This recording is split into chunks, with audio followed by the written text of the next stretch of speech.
Well, it's that time again.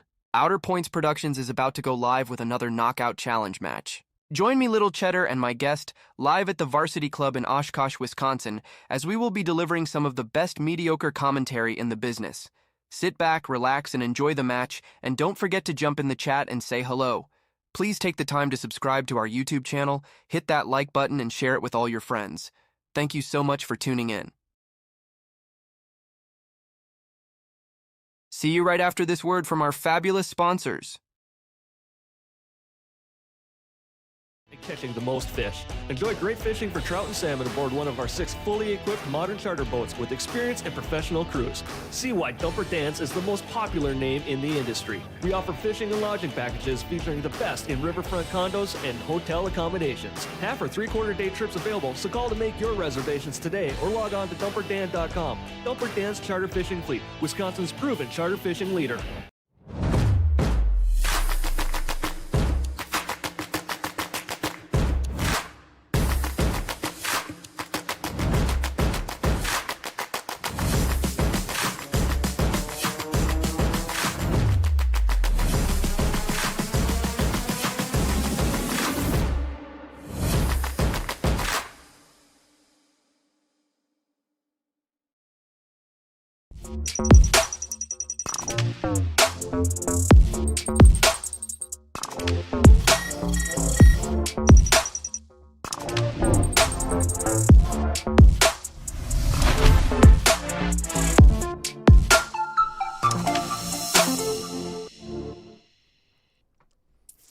Hello, everyone, and welcome to... What in the heck is going on with my camera already? It was just fixed. Hang on a second.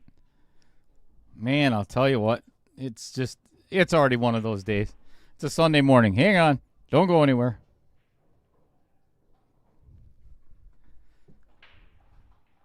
Hey, all right.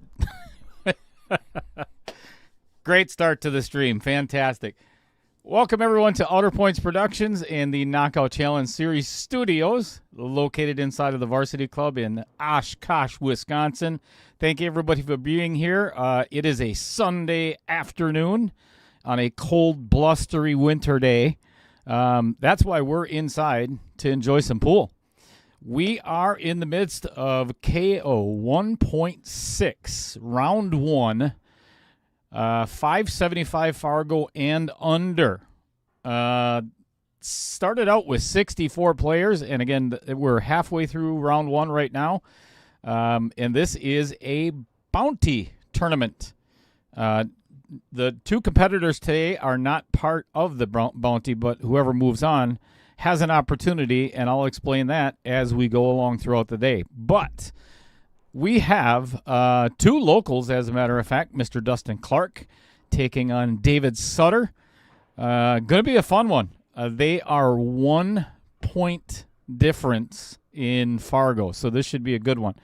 I'm going to get out to the tables and explain to the players what the rules and everything are, and give me just a second, and I will put them on the screen for you as well, so you can read them while I'm out there. I'll be right back. Oh, and I have to change that scoreboard there, so be right back.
Giddy up. Let's play some pool.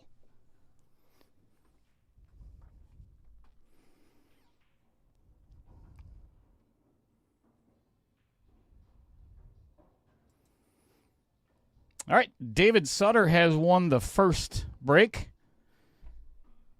As you can see on the format and rules, it is alternate break. So if Dave ends up breaking the last game of 9-ball in the first set, then we are going to play,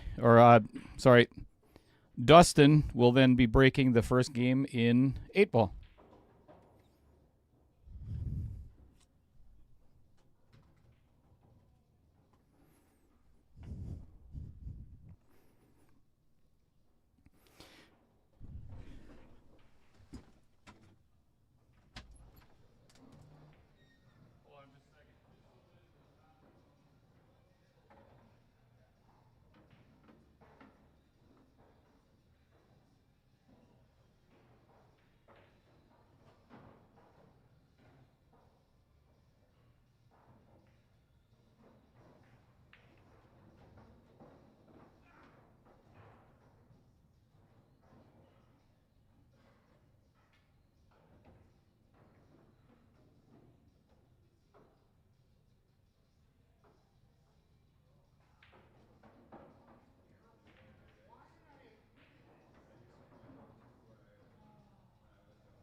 Move some balls around right away in the first rack. Gotta love it.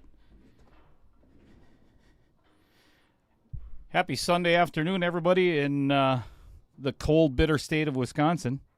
Fred Renner, as always, very first in the chat. Kyle, of course, number 2. He's always been kind of number 2 in my... Love you, Kyle. Bless your heart. Pedro Arellano, good afternoon. Cheering on Dustin. Justin B, good luck to both.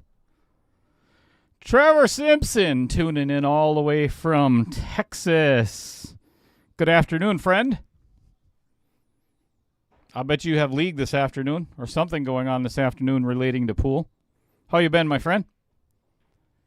Pete Beshta, good afternoon to you as well.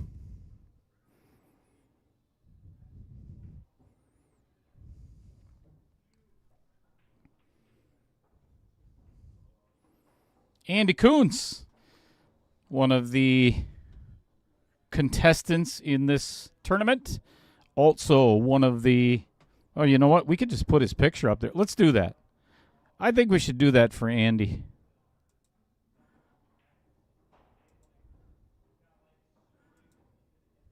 I can find his.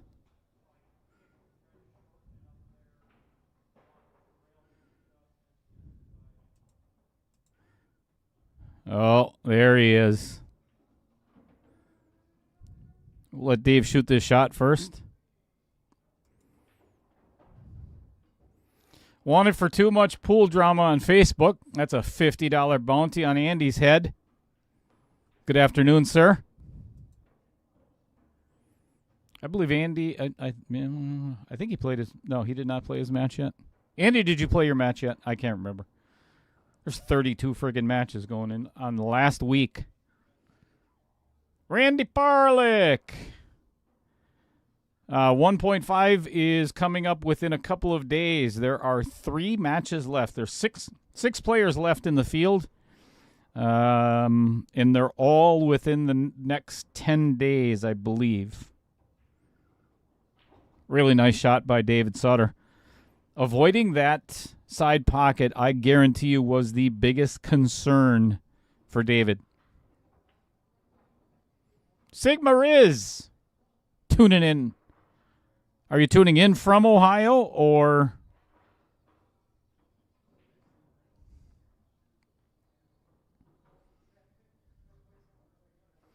Amy Cools. Go USA. Indeed. Congratulations to the U.S. hockey team, both women's and men's, bringing home the gold.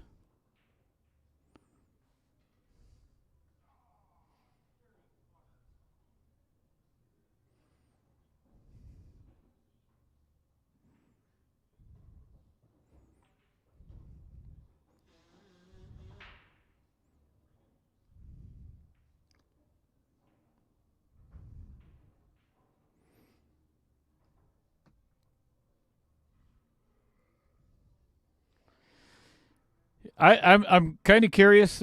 I'm not sure. I don't want to mispronounce this name. Cued Larifi. Help me out with that. Anyway, he's cheering on Dustin. Or she, sorry. He or she.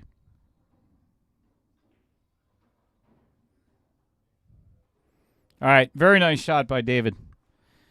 He knew without a doubt he was going to, with a little bit longer cut on this 9 ball just because of the angle of that 8 ball, but he's done well with it so far and really starting out strong.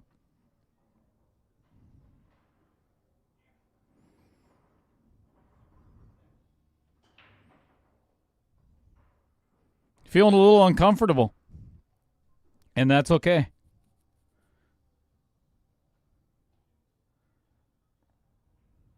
The Bagade, also cheering on Dustin.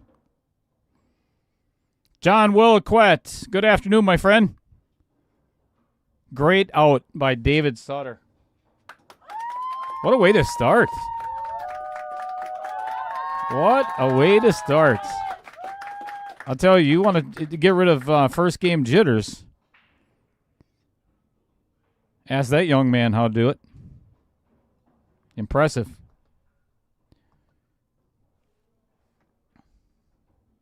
Cue ball control sometimes. That's a fabulous screen name.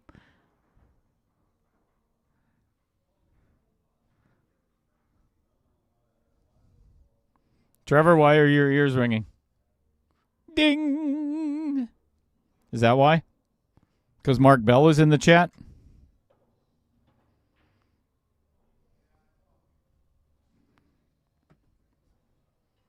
Replay. This stream doesn't have instant replay.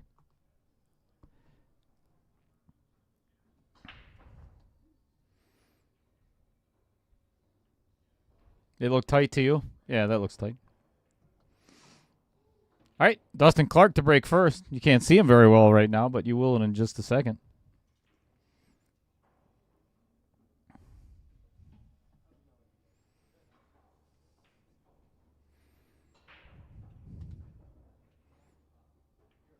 One ball, 2 ball. Nice break, but I do not believe he has a good shot on the one. Pressure's on Dustin.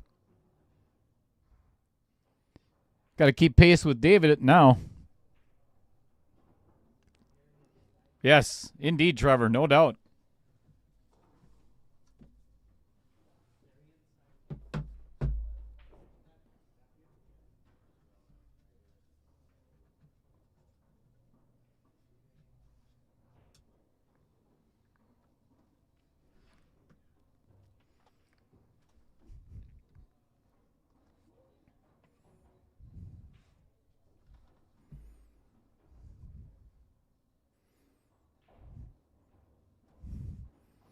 Tried to get behind that 2 ball.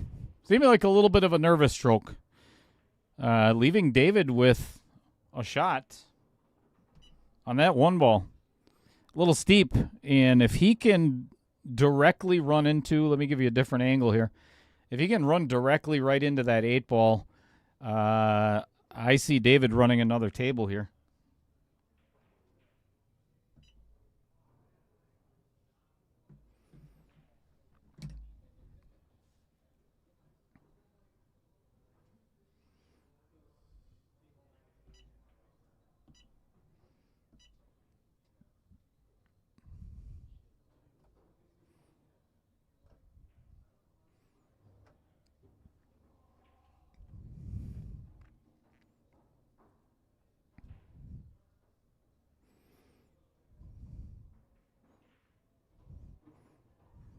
Uh-oh.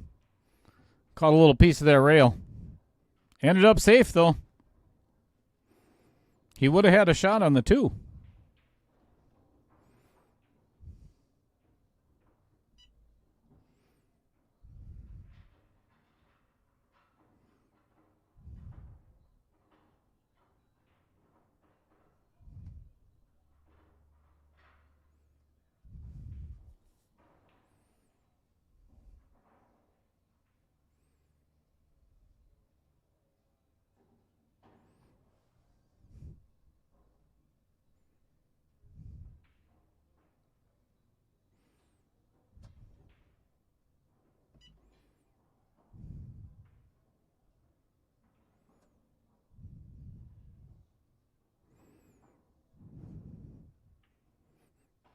See if Dustin can get a hit.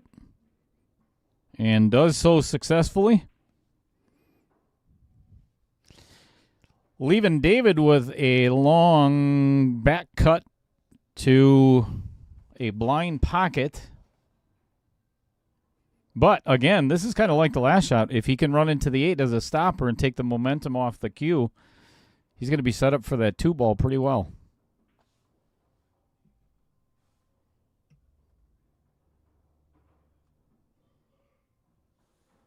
Good afternoon, David Wall.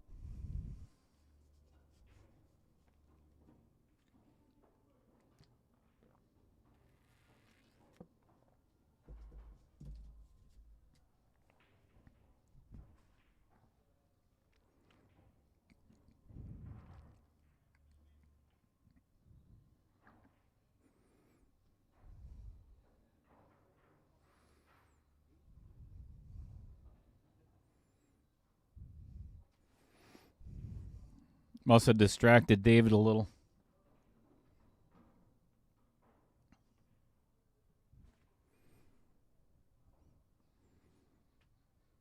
David seems a little perplexed as to which right-hand side pocket he wants to play this in.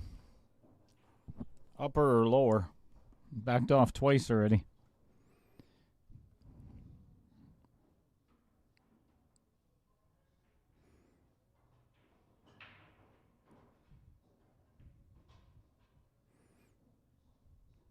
Again, a really good two-way shot. Obviously, he would have much rather made it, but given the fact that he didn't, he saw the opportunity that if he did miss, he's going to potentially end up hooking Dustin, and did.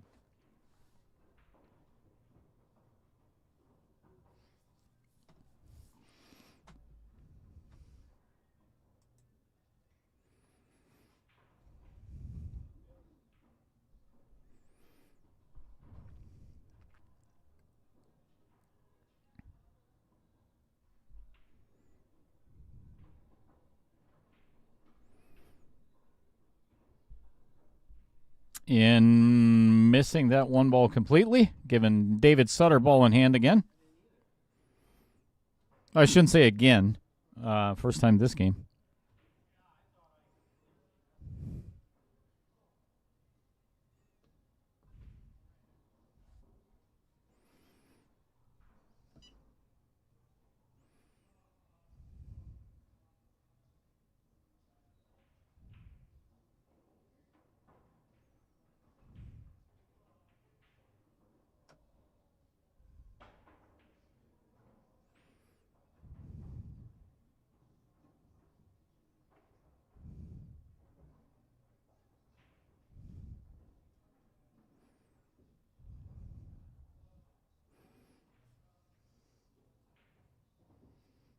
Yeah, well done, Mark. Yeah, all tied up, 1-0. Thank you, Matt Strong.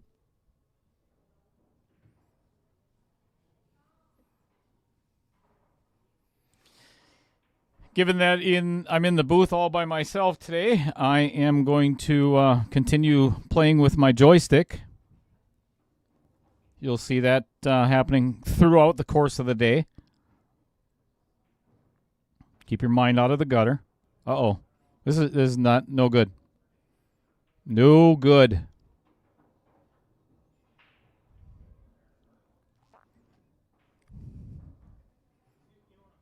Not good shape on the 4. Little tentative there.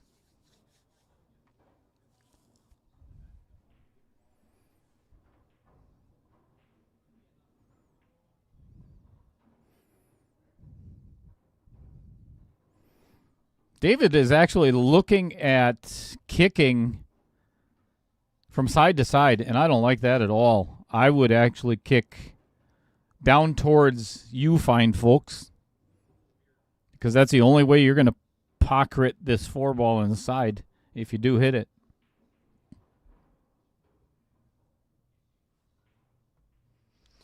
Mark Bell, the part-timer, a.k.a. Chris Green, is in Fond du Lac. As a matter of fact, his match in this tournament starts in 20 minutes, 24 minutes to be exact.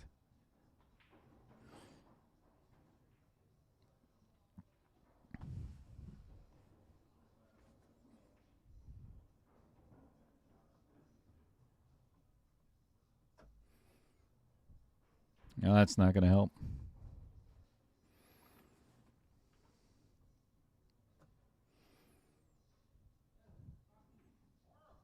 This is not easy shape for Dustin. I would actually consider, being that it's very early in the match yet, I would consider playing the bank on this 4 ball. I think it's too much to try and, otherwise you're not going to hold. That's not the worst idea either. I would have tried to get behind the 6, though. He had a lot of inside English on that, which prevented it from going behind the 6 ball.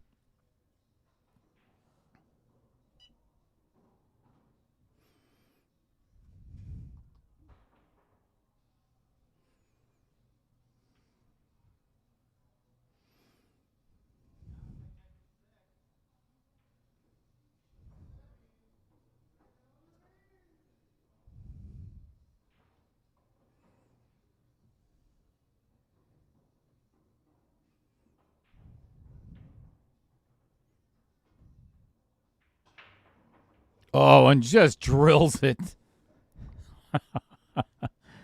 That's see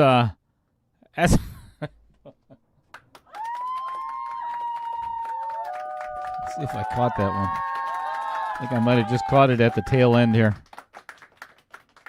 Just dead center pocket. Hammers it home.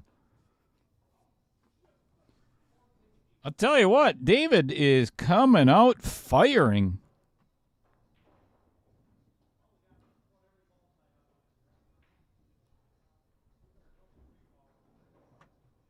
Ends up on top of the 8 ball a little bit, but I think you should be able to handle this pretty well. Let's come out 1 rail, play the 8 in the upper left-hand corner. It'll kind of give you a good angle to pull back for the 9 in the lower right.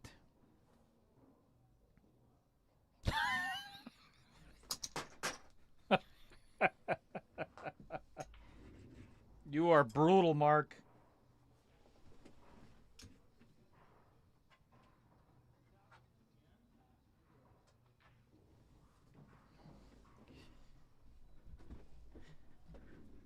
Chris is playing at Charlie's in Fond du Lac. Playing against Ian Val. Ian Valley. I don't know how to pronounce his last name.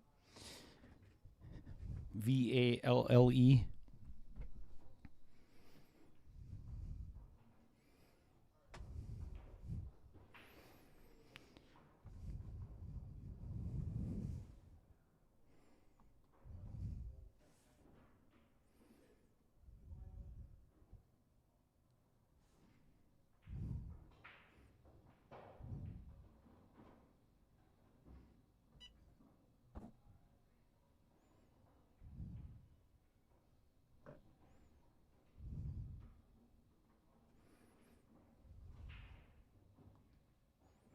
Oi.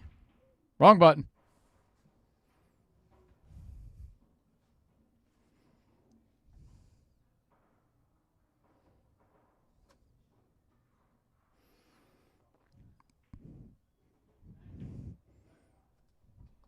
2-0, David Sutter. Firing on all cylinders. Tango, Bravo, Zulu. Pulling for Dustin.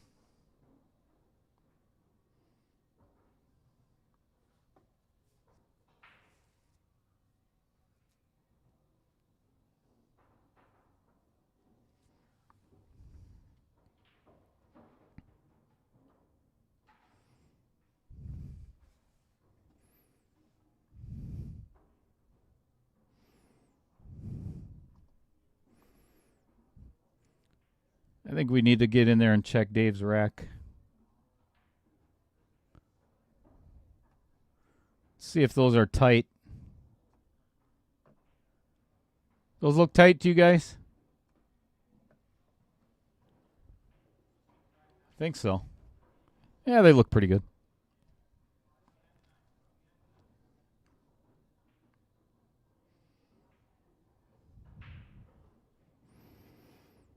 Another great break by David.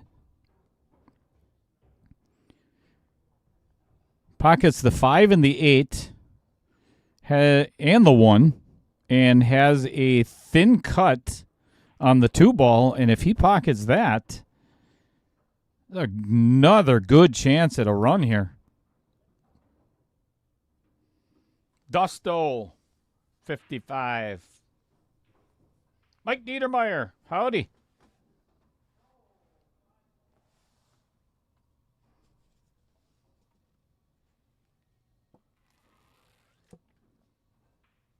Mr. Niedermeyer, also one of the competitors in this tournament.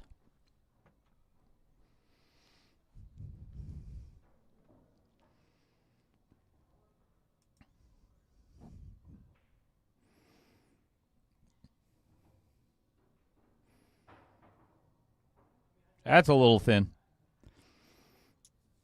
All right, here is where Dustin, I'm willing to bet anyway, is going to shine.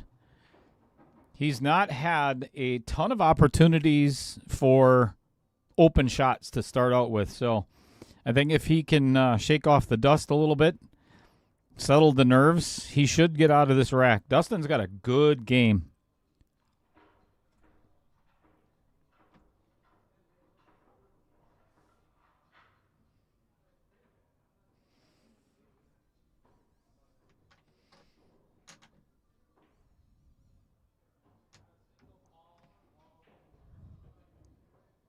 Yep, avoids the 7 ball. Good opening shot. Really.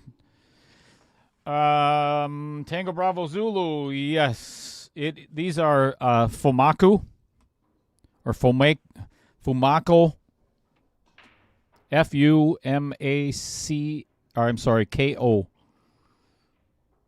They're about 800 a piece, somewhere around there. And they are good cameras. I can zoom in. You folks want to see something funny? I'll wait until the end of this. Oh boy, that was a little bit jabby. Little jabby. Waped Q. Good afternoon.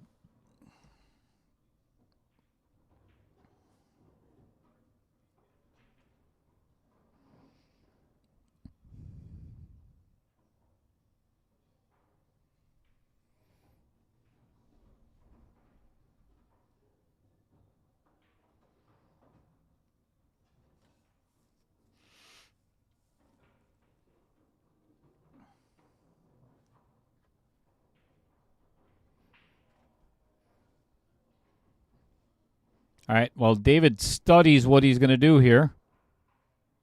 All right, never mind. He is about to take his shot, so I'll wait just a second. If you're following on this tournament, here is the first 16 matches that are already completed. All bounties are still intact. Looks like I got to change a couple of those. That's an old flyer.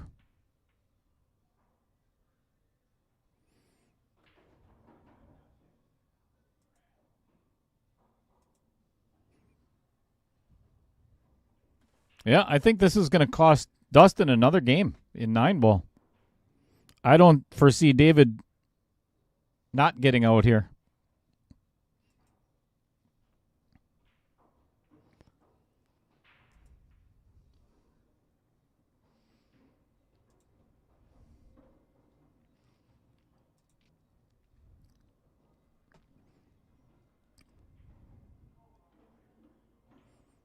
All right. David balking again. He does that in the league, too.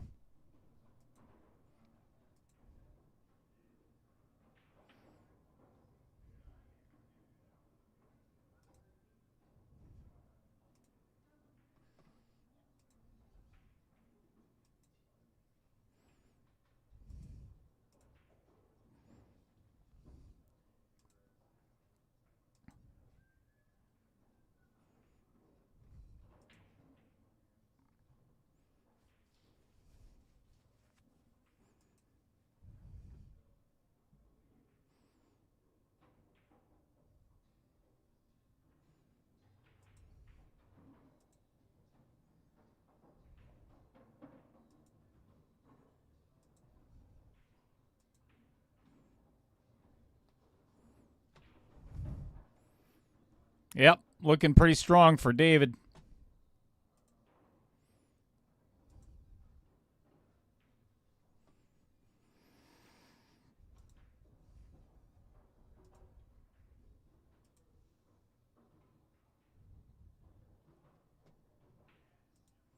Calming his nerves. Taking a breath first.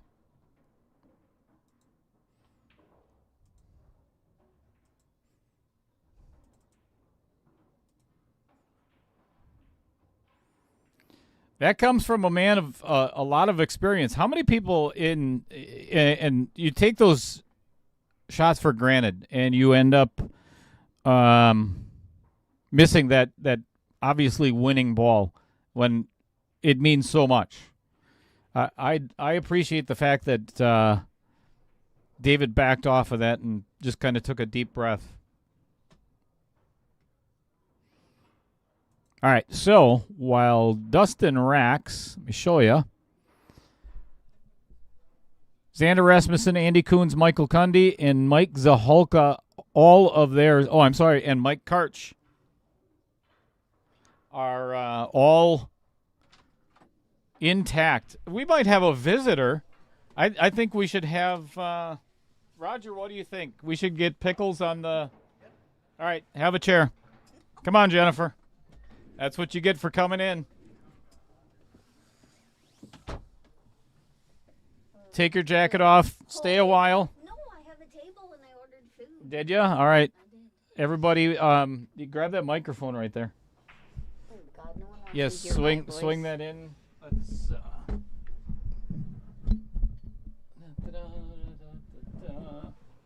All right, you're on camera. Hello. Hang on a second. Hang on a second. Oh, there we go. There we go. There's Pickles herself. I have arrived. Everybody, put your hands together for Miss Jennifer White. If you didn't already know that, you ended up winning the WISPA, which Division A teams. teams. Yes. So this is for Jennifer. Everybody, put your hands together in the chat for Jennifer. You're going to see that come up in the. Everybody's going to be clapping for you in just a second.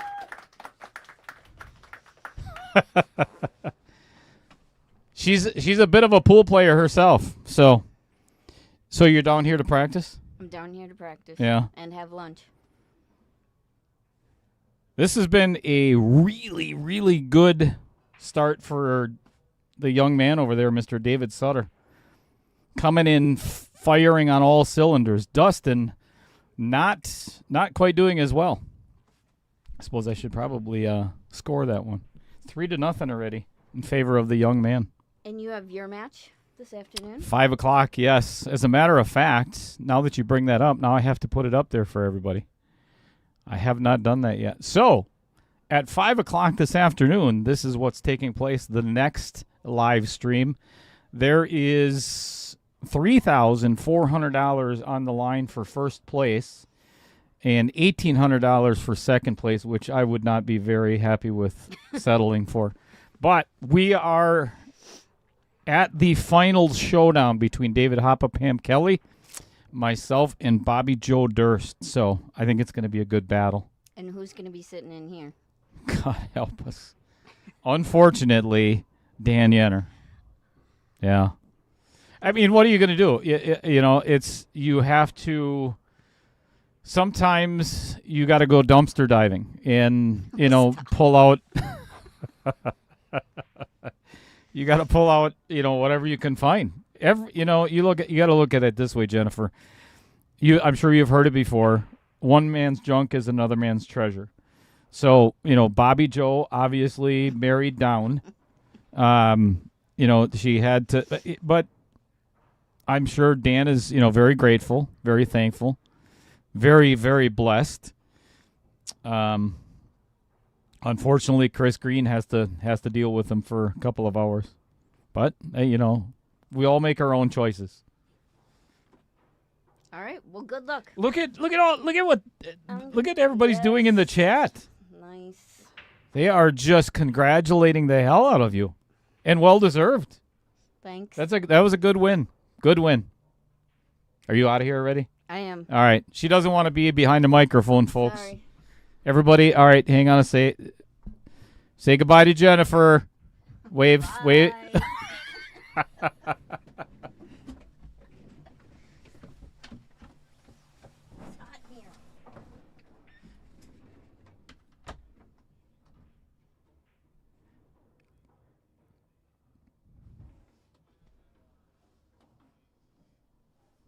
Baby Cheddar! What's happening? What are you doing on this Sunday afternoon up at school?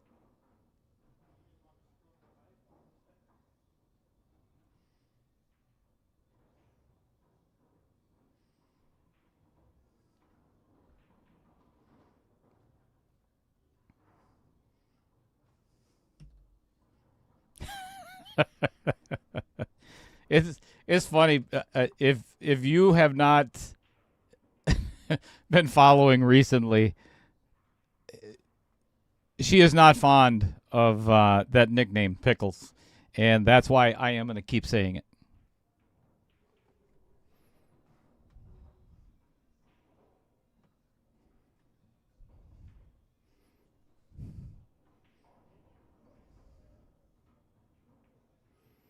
Oop, that's a golden opportunity yet again for Mr. Clark.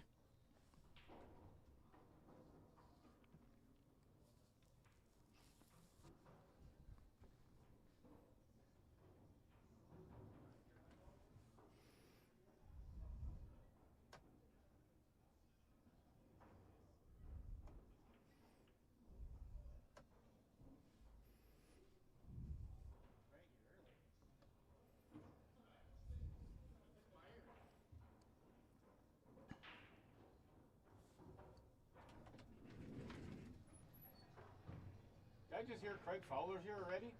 It's not 1:15.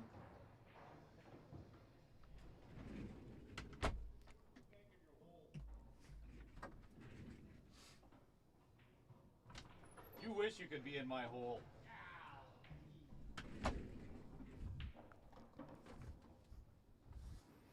Yeah, that's Craig Fowler over there talking smack. A little bit of a oops again by Dustin.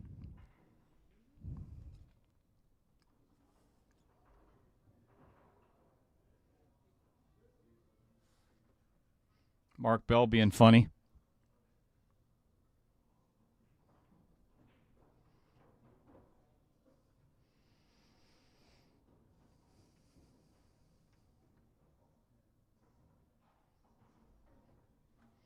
Baby Cheddar says she's working on a bit of homework and listening to Jeremy Jones in Las Vegas right now. That's nice. Or is it Tim DeRuyter? It might be Tim DeRuyter. Or, no, I'll bet you it's George Teachea. Does anybody know? I'm being pool players. You already know who Jeremy Jones is, but do you know who I'm? All right, that's a nice little roll for Dustin. He needed that actually. That was that's big. So I had the distinct honor and such a pleasure. It is one of the highlights of my entire pool career. But I got to commentate for my all-time favorite player, Allison Fisher. And that was in Baraboo. And I got to sit with Tim DeRuyter. And that's part of the Predator Pro Billiards series. And I also get to hang out with George Teachea. And they're good people.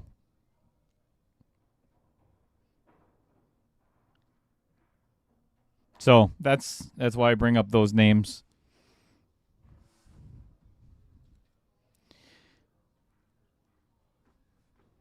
Everybody has those those days in their lives that you'll just never forget because it means so much. That was one of them.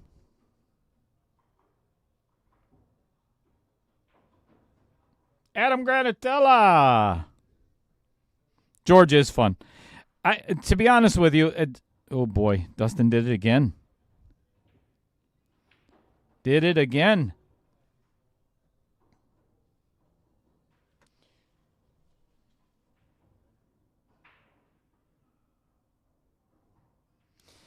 I wish, and I don't know if it is by contract or if they have to be that. I could sit there and make Tim and George laugh, but not on the microphone. And they kind of they kind of gave me the okay, take it down a notch, and the kind of the wave. But the difference being is if my set, my booth and everything, I'm overlooking the actual table. I can see everything that's going on. I can see the players, everything that's happening. In those matches, you're behind a brick wall. So you're basically in another room watching a screen. And I don't know if I would enjoy doing that as much if that was anyway. I'd love to see those guys just loosen up just a little. Have some fun at what you're doing.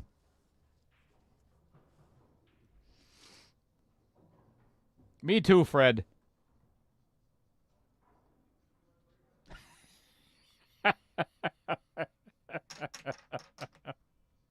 Baby Cheddar, did you see what Adam... Okay, that's funny. You deserve this, Adam.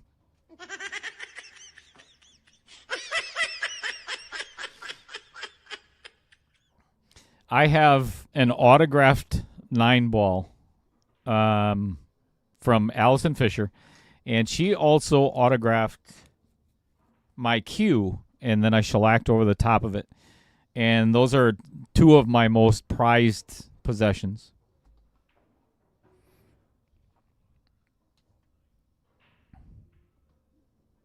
Whee!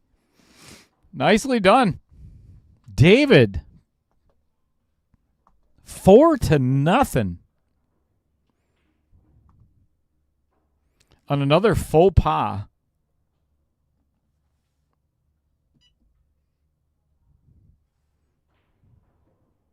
Let's see if David gets these things tight.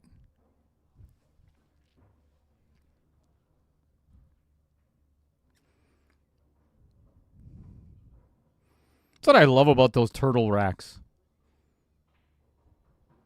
You can already see not one ball moved.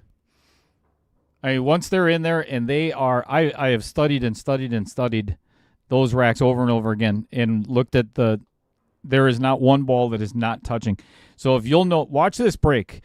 David is not going to hit him very hard. He's at like maybe 50 or 60% and making 2, sometimes 3 balls on every break. He's just hitting it really solid.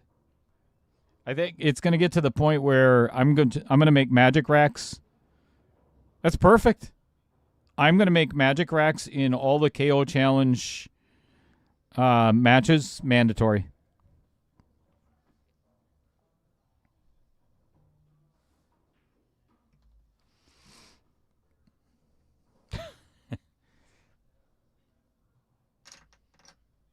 Fred Renner, I knew we were kindred spirits.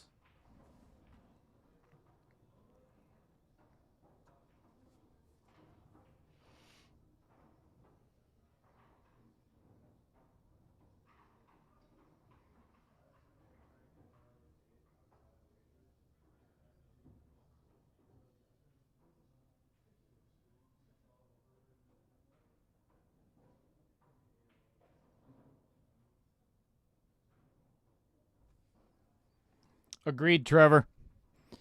I was pretty confused on that myself as to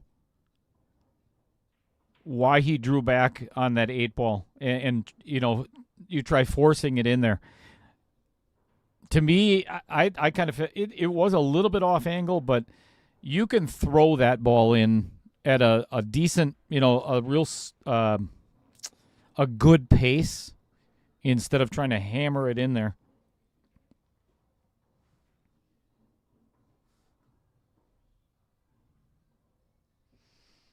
Paul Hemminghouse saying Sophia Matt. Who was Sophia playing? Was she playing Jasmine again, or I forgot who she. Paul, let me know who she was playing. That's brutal. Up 3-0 in both, and end up losing both. Ugh. That is gonna sting for a long time, unfortunately.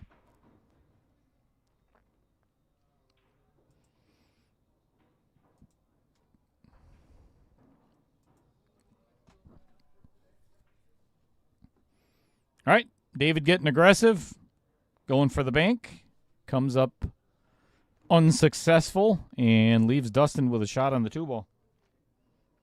Christina Zlateva. Another one of my favorite players. I like watching her play.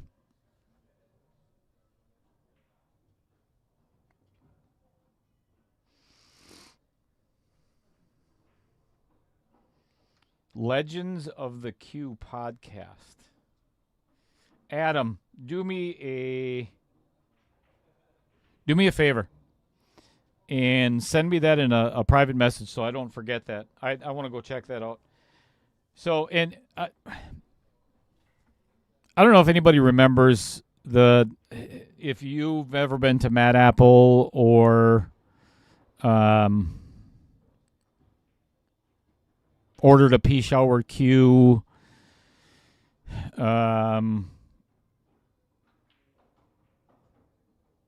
Dear Lord, somebody's going to have to help me out with this last name, and I am embarrassed as hell that I can't remember.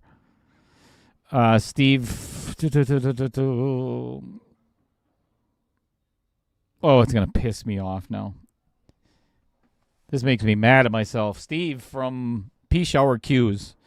He was so advantageous and helpful when it came to the introduction of getting to know all the other guys at Pea Shower for some of the raffle cues that I've gotten from Riley and Joe and so on.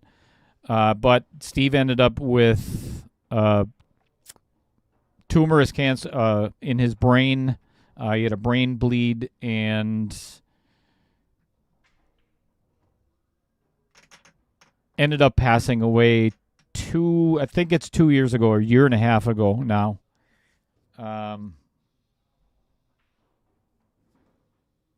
So the reason I tell you this is I had the distinct honor.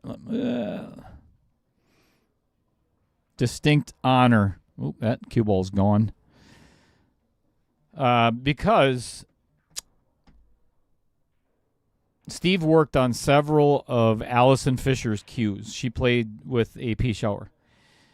So the reason I bring that up, I let Allison know at the finals 2 years ago up in Wausau that Steve had was in the hospital anyway. Just an incredible, again, another highlight of my life was Allison doing a video for me for Steve to show him. And that, I cannot even begin to describe what that did for Steve laying in the hospital bed. I such a big smile on his face. Metoxin, dear Lord, thank you.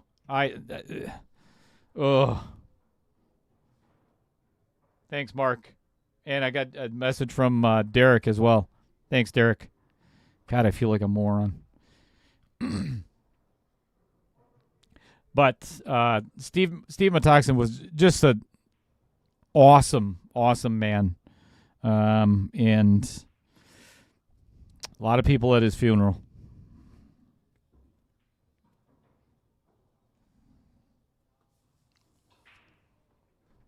Thanks, Adam. That's one of those videos that I will treasure for the rest of my life. Allison giving Steve his or her get well wishes.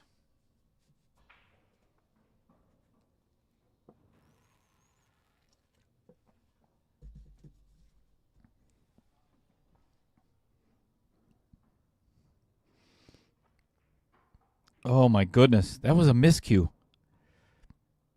That was just not a good stroke by Dustin. He's struggling. He's very uncomfortable right now, and I could tell by I'm looking from behind him and the way he was cueing and the way he's got a very nervous arm at the moment.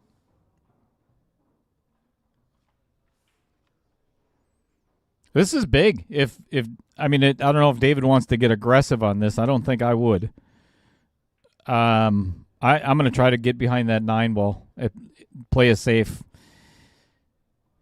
But that could potentially put David on the hill in the first set. I'm going to see if I can find that video.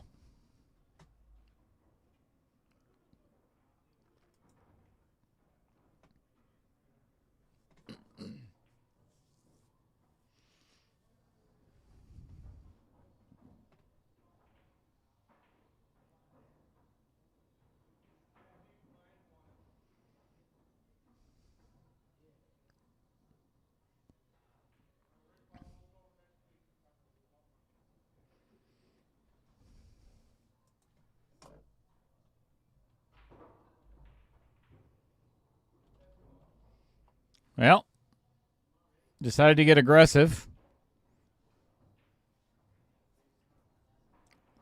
Leaves Dustin with another, I wouldn't say routine, but a really good opportunity.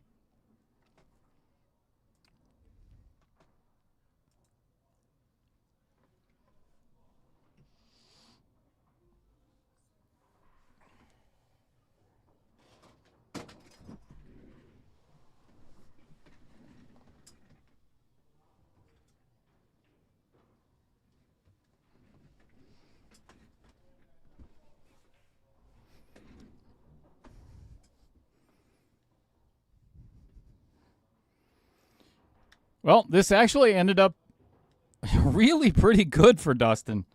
That could have gotten extremely ugly, and he ended up in a pretty good position.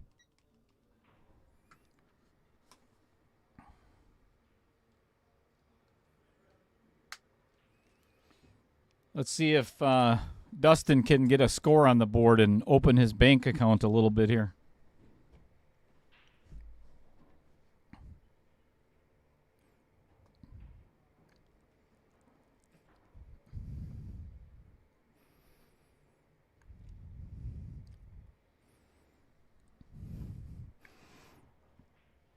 Oh, goodness. Just jabbed at it.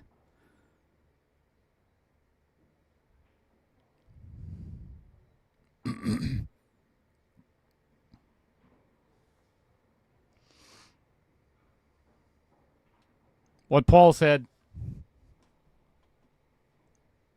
Thanks, Paul. I'll Venmo you that $10.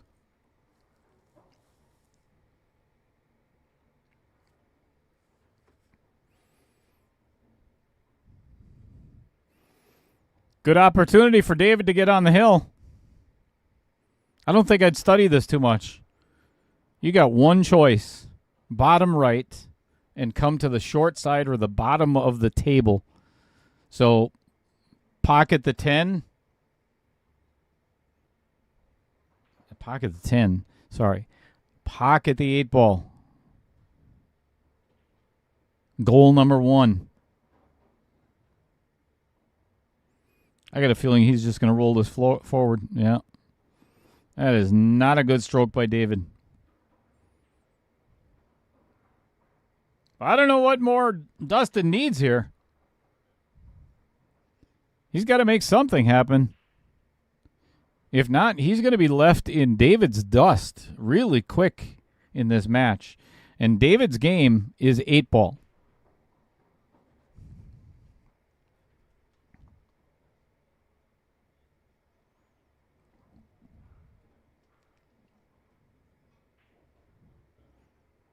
That's a better stroke. Little steep.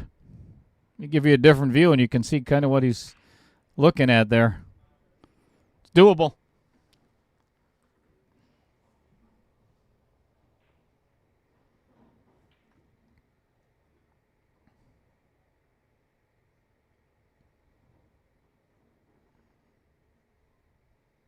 Yep, that ball is not going to fall. Goodness me.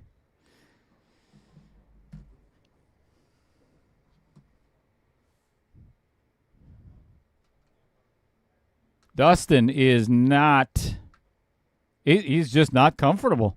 I can see it. Tight back arm.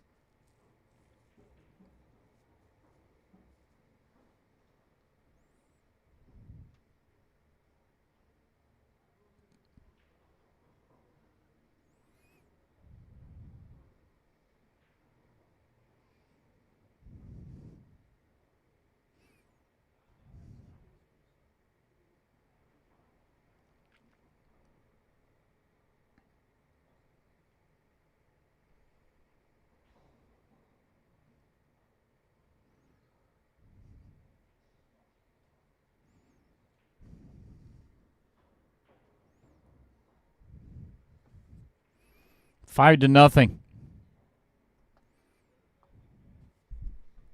Remember when I said that this was going to be really close? David is on fire.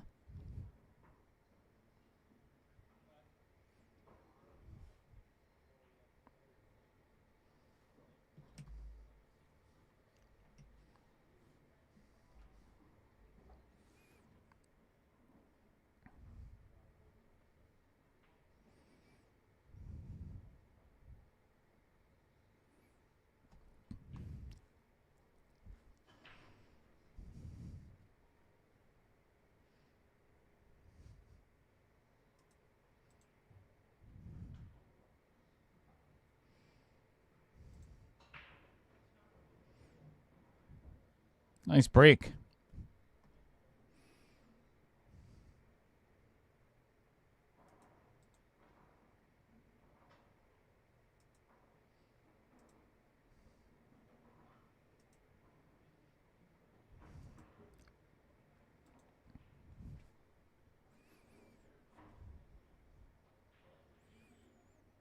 Clear shot on the 2. Pretty much, yeah, it's just a stop shot.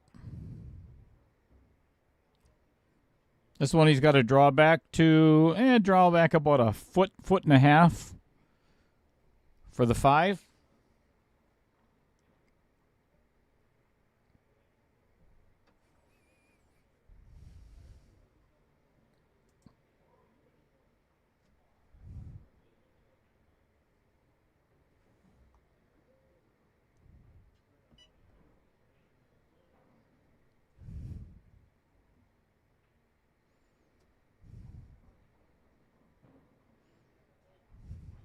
Yeah. Sorry about that. Oh, boy. Not hit well. Not hit well at all.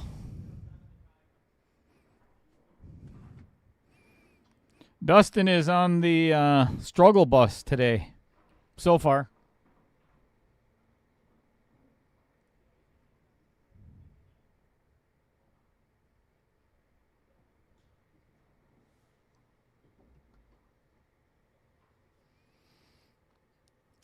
All right, let's go to the chat because we've all been there. Everyone has a pool as a pool player has been in Dustin's seat. You're not playing up to your potential. You're tight, and it gets to the point where you become afraid to shoot.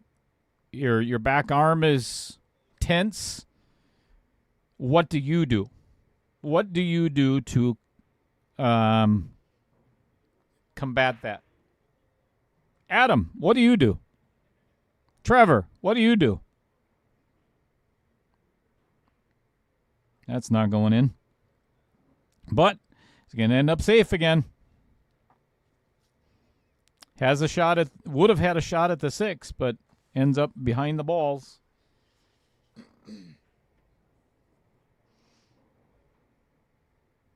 Cue ball control sometimes. 100%. That's how to avoid getting hooked on that 9 ball. That probably would have been the way that I played it because I would have wanted to get a little bit more straighter and on the top side of the table. And I did say that, well, draw it back a foot. He just, I think he changed his mind right in the middle of the stroke on the 4. But he did have an angle to go 2 rails and avoid.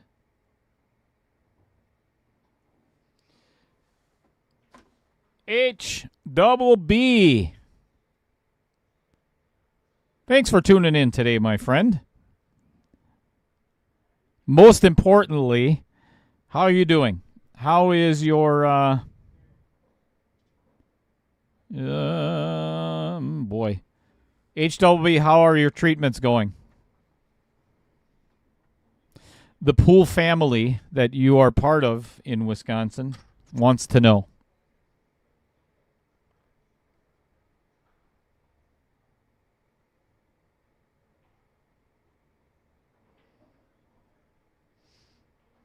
HWB adds a weight to his cue, and it calms him a bit.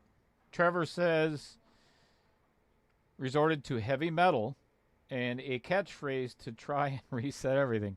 But it's tough. I like it.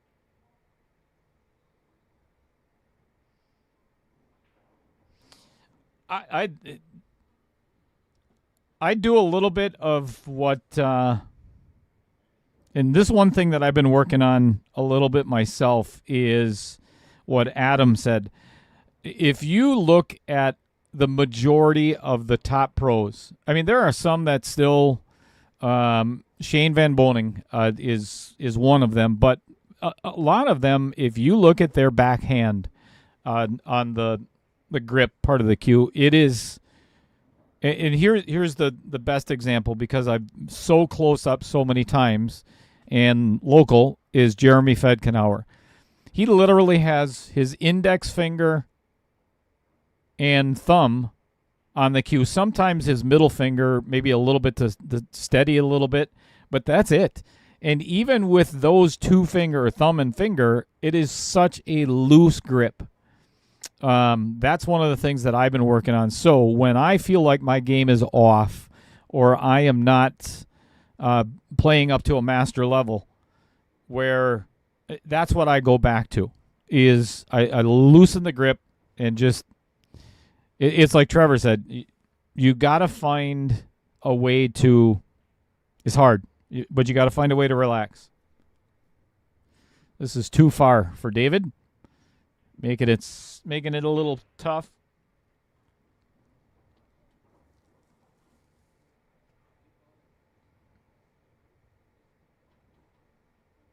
Jesus. HBB, we are praying for you, man.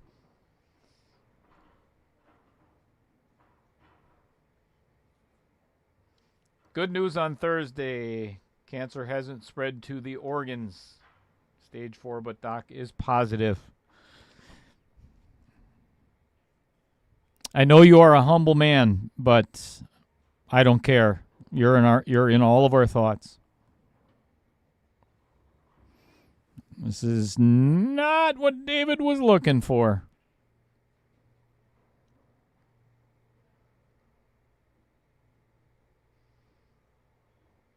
Glad you're having a good day today, though. Justin B. using the Happy Gilmore method. That's what I call it. I try to do that sometimes myself.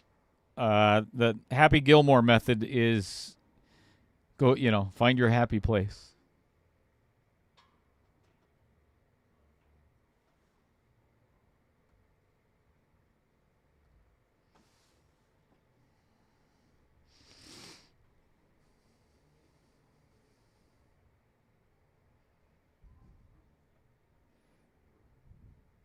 All right, what is David attempting here?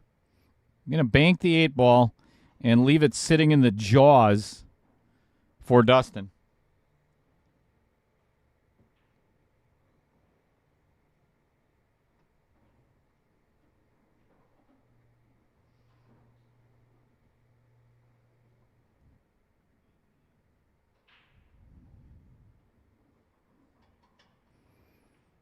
If Dustin doesn't get out this rack, and I'm just being brutally honest, he's going to have a hard time even getting a game in the rest of this match. I mean, this is an incredibly key 9-ball to the mentality of the rest of Dustin's day. He's got to have this 9-ball. All right. He's on the board.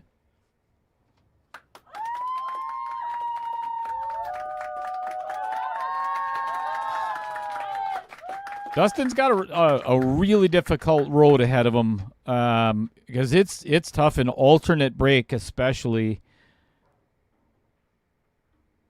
to win 5 games in a row where David only has to win 1.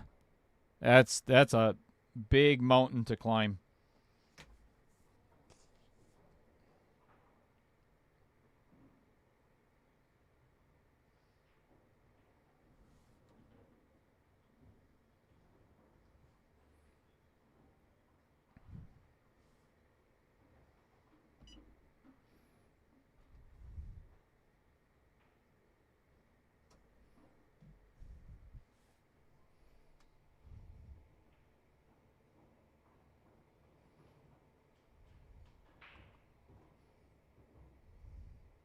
Good break. No shot, though.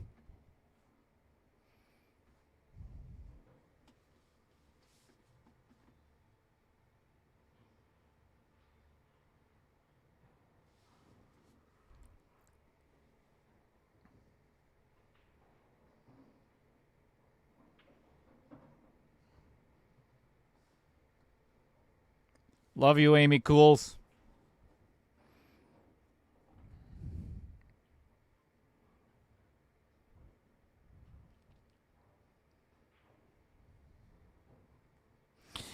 In my time of reflection, if you will, it's one of the things that I have noticed that I don't think some people appreciate or maybe haven't thought of, but I do. Streaming has brought pool players together.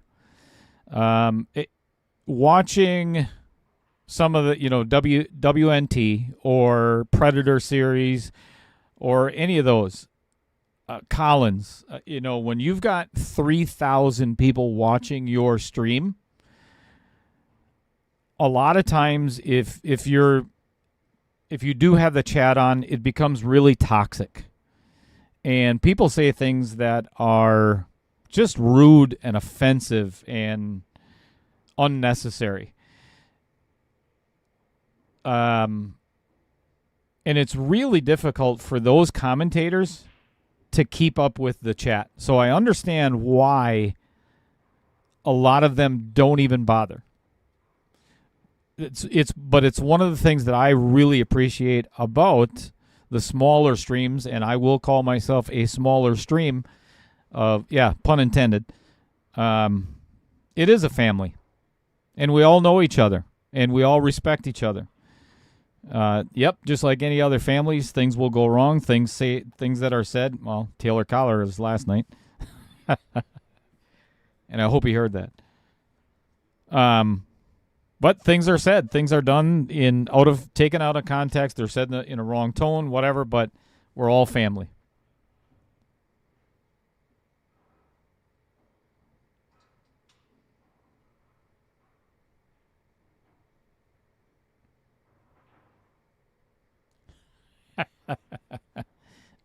I wonder why, Adam.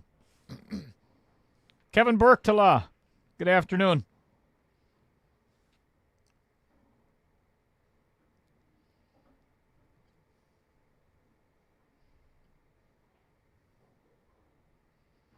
HWB, I think, honestly, that two different. Yeah, because, again, they're playing on a 9-foot table, which I'm going to get into in just a second, as a matter of fact. As soon as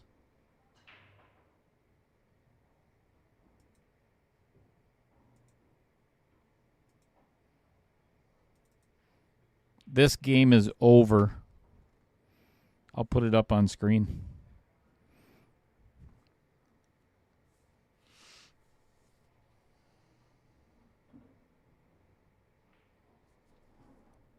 Thank you, HWB.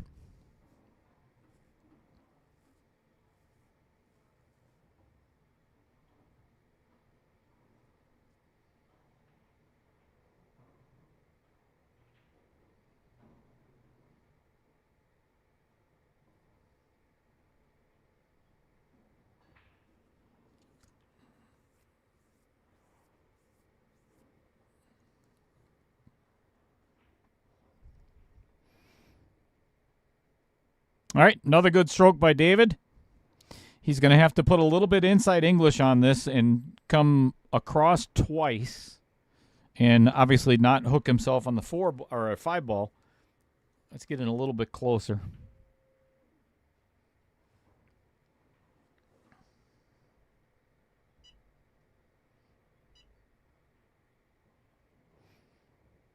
Ooh, went to the short side. I didn't like that, just for the fact that you're probably going to end up with such a steep angle. Now it's going to be difficult to go down and back. Let me give you the overhead view. He's probably going to have to go down, and he will have to go down and back to be able to play the 5 next. So you don't want to have that shot going between the 6 and the 9 down there, because if you hit something, it may end up in a really bad position.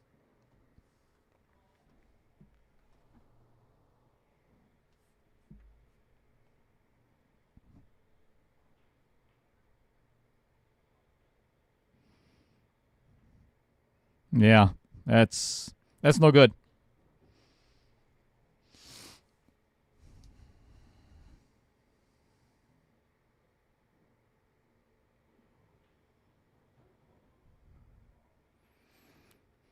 If you're just joining in this afternoon, thank you for being here. Welcome to Outer Points Productions. If you've not been here before, you know what to do, and it would be immensely appreciated.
HBB. Yes, these are Aramith Pro.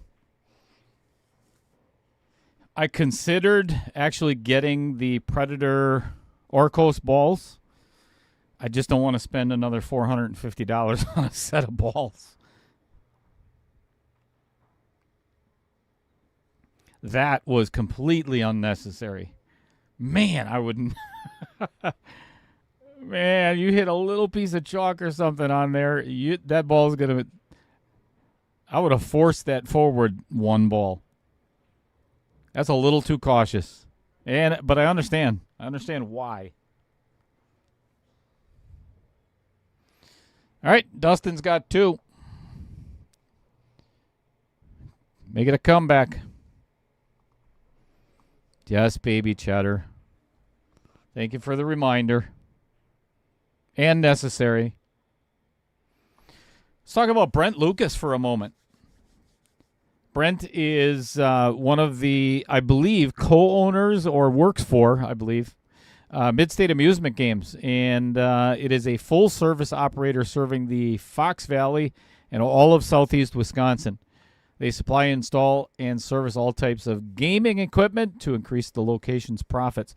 I actually heard a rumor that, I don't know if this is through legislation yet in the state of Wisconsin. It may be still rumor, but they're considered really cracking down on all of the gaming equipment at every bar, every pool, every location, restaurant, you name it, which... Yikes. That's going to hurt a lot of businesses.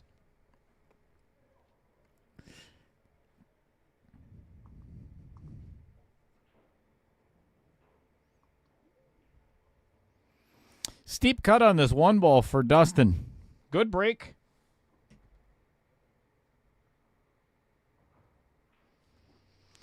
I agree, Adam.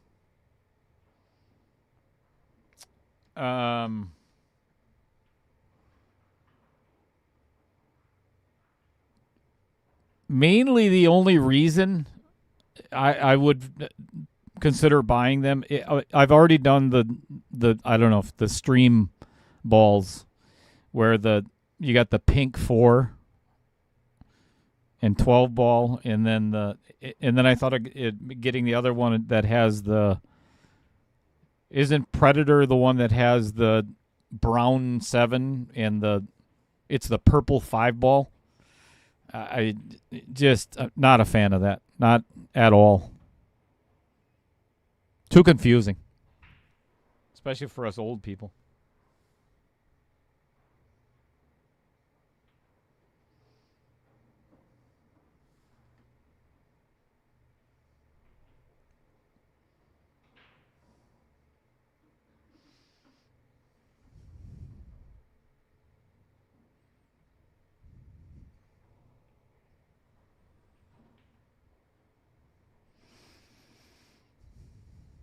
All right, David's got to go back and find what he started out with in this match. That fire and determination.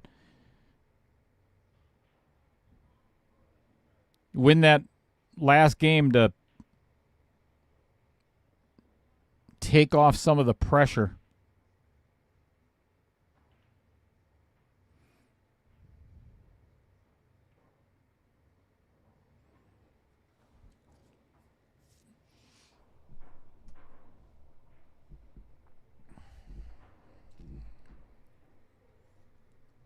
Good hit.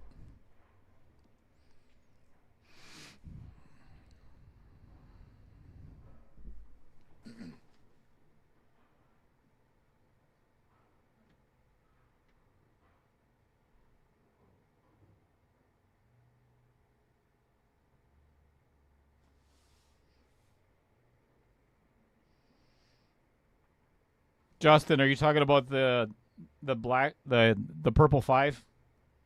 Yeah, I can't stand it. I wish they would stop doing that. You know, and especially after what happened. And again, obviously, you should be paying attention. But if you remember what happened to, what's the young kid's name? when he was playing against SVB, and he shot the wrong ball because of that. I mean, it's not a good excuse, but still, when you've been playing your whole life with a certain set of balls, I don't know. Is that Landon Memberg? Not Landon.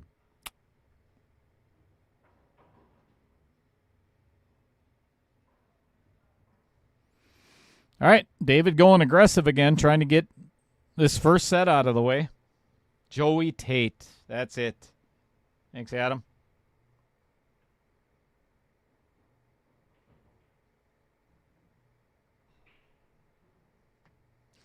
It's funny, too. People don't realize that whether they get a deal on them or not, pool players are, not all, but some can be so unappreciative. So you look at a pool hall like Varsity Club.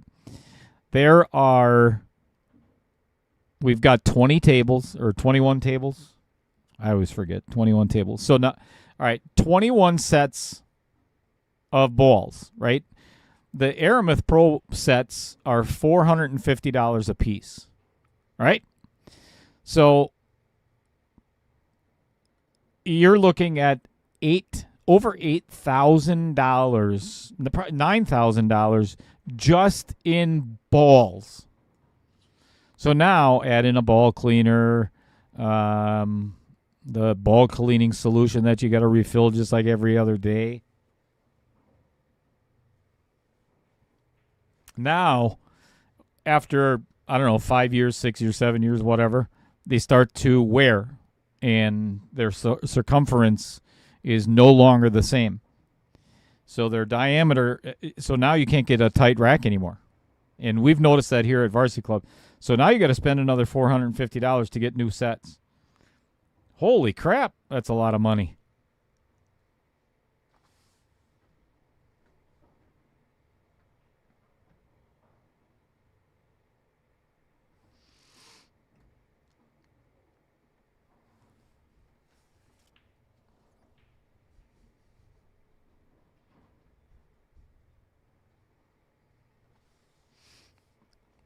There's a good question.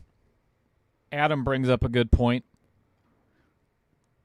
So you remember back in the day when it was all valley tables, what was the color of the cloth? It was green, right? Diamond came out, and it became blue. And then you have Simonis came out with the gray cloth. And I have a feeling, I know it's going to end up being probably some by age on your answer to this. What's your favorite color when it comes to cloth? Some people have the red, on their house table. I've seen the purple. Holy hell. You want to ruin your eyes.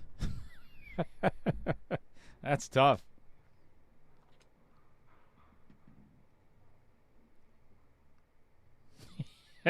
No doubt, Adam. And the cloth. I don't think they ever replace the cloth anymore either.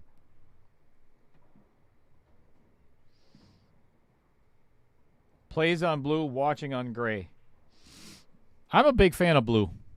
And especially the purpose of the stream. I think everything shows up a little bit. You look at the blue ball. It's not like you can't see it, I think it just makes all the blues, never, ever red. Kyle likes blue.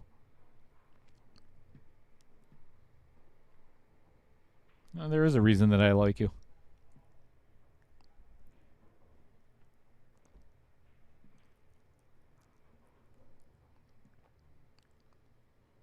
Oh, our very first unintended potted ball.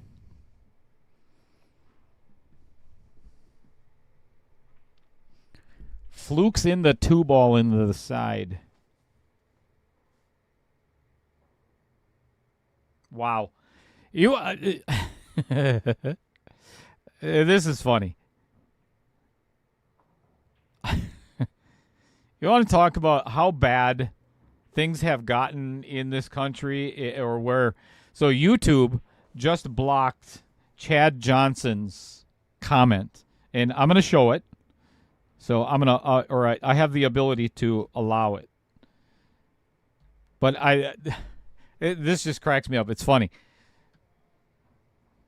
So Chad Johnson says, depends on balls also. Black balls on gray.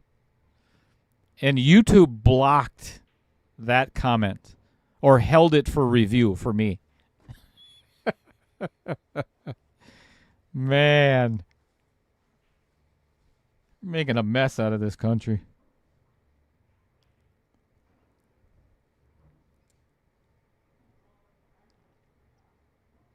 Yes, Trevor, you are. Oh, wait. What's your comment? He likes the gray cloth. I don't mind the gray cloth. The balls do show up better. I think it's not vibrant enough for me. Or, I mean, it doesn't. I like the screen. When I'm looking at TV, I want it to pop. I want everything to stand out. The gray it doesn't do it for me.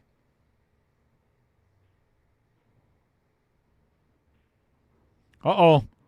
Uh-oh. This is going to get ugly.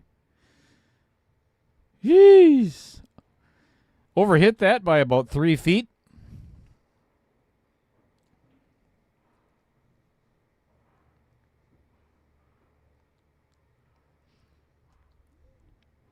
Okay, now this blows my mind.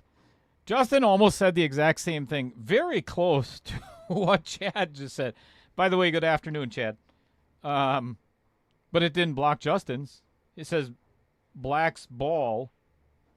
Oh, you know what? I'll bet you because you didn't say black balls. You said Black's ball looks great on the gray. Unbelievable.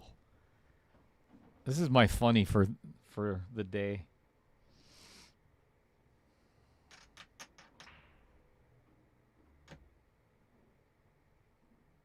Yeah. Agreed, Adam.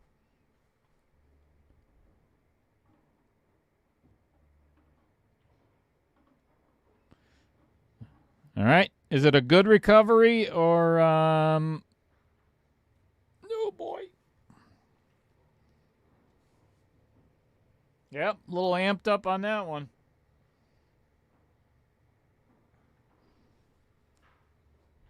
Okay. What do you do if you are behind the cue stick right now? Your opponent's on the hill. You got a nasty little back cut.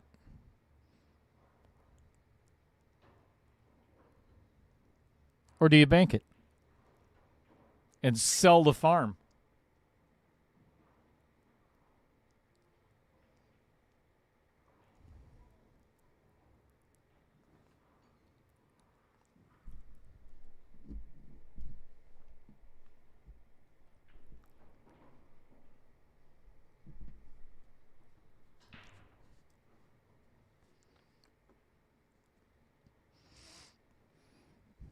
Yes, we already know that, Adam. We know what you would do.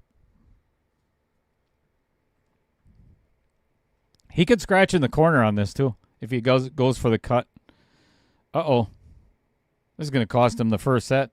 That was not a well-played safe. I don't think that wouldn't have even crossed my mind to play a safe, I don't think. Again, my rule of thumb is if the safe is just as difficult or more difficult than the shot itself, take the shot. I don't like this at all.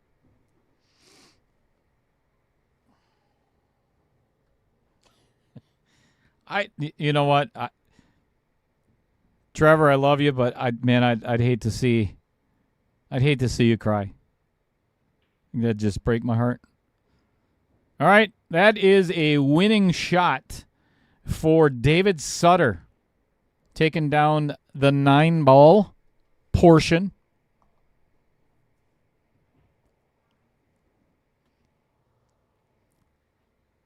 In stellar fashion, as a matter of fact.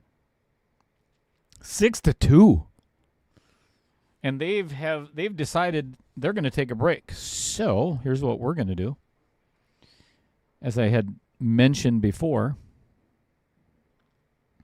coming up this afternoon at 5 o'clock, we've got David Hoppe and Pam Kelly coming down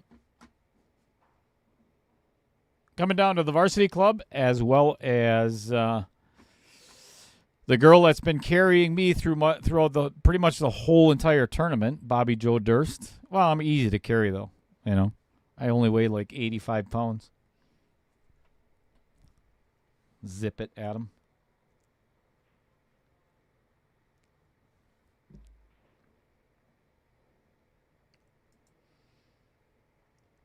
All right, this is what, and Adam, this may intrigue you. This is one of the things that I would like to do here at the Varsity Club. And if any of you other fine folks are interested, if you are a big table player, this is the flyer that I drew up last night, as a matter of fact. This is, man, I don't like how that looks on there. Give me a second. Here we go. Let's do that. The very first big KO. 9-ball on the 9-foot, 9.0. Completely open to anybody that wants to play. Race to 9. Go figure. This is actually going to be a double elimination tournament instead of single. But every match will be played here. Oh, we have a visitor. We have a visitor. I have strict orders to not use my potty mouth from my wife. Then you should probably step back out.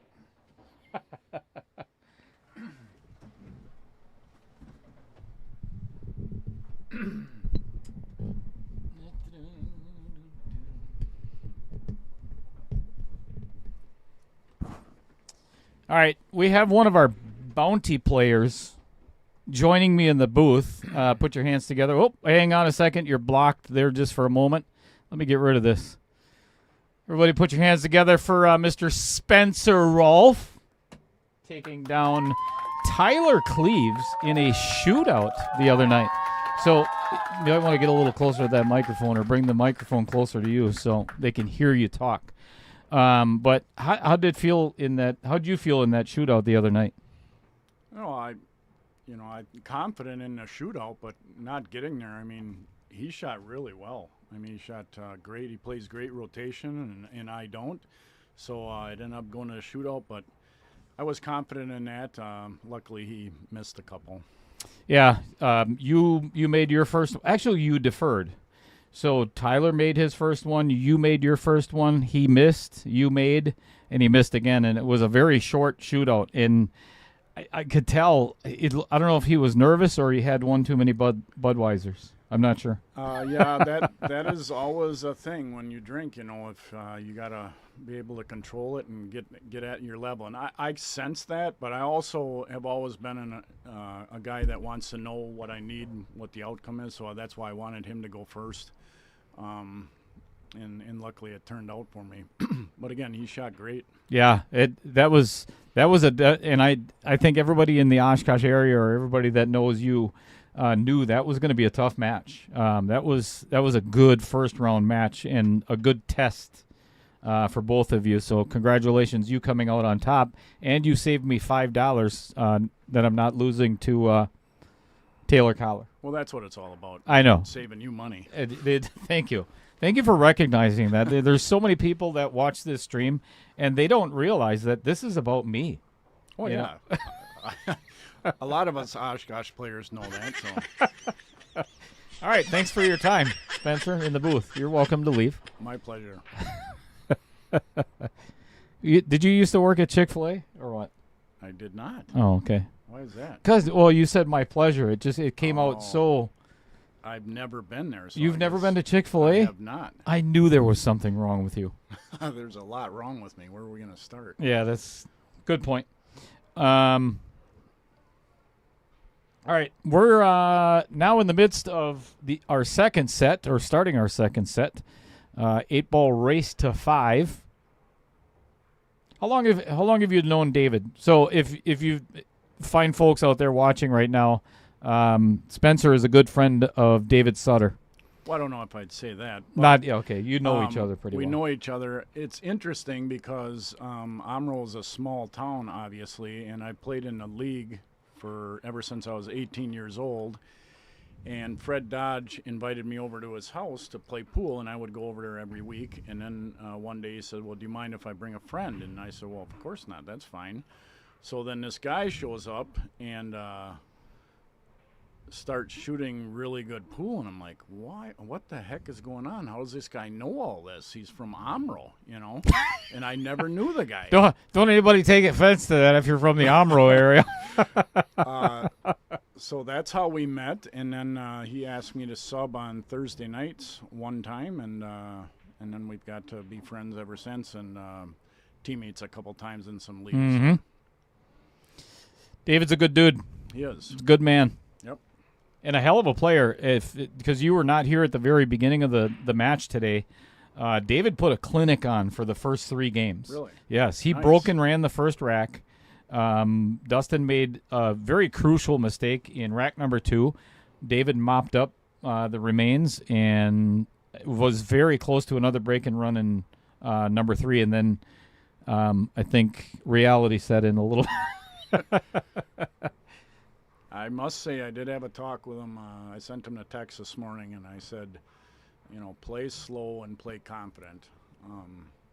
Maybe that rubbed off. Because that is his only issue. He knows the game very well, but sometimes you just got to have that confidence when you need it.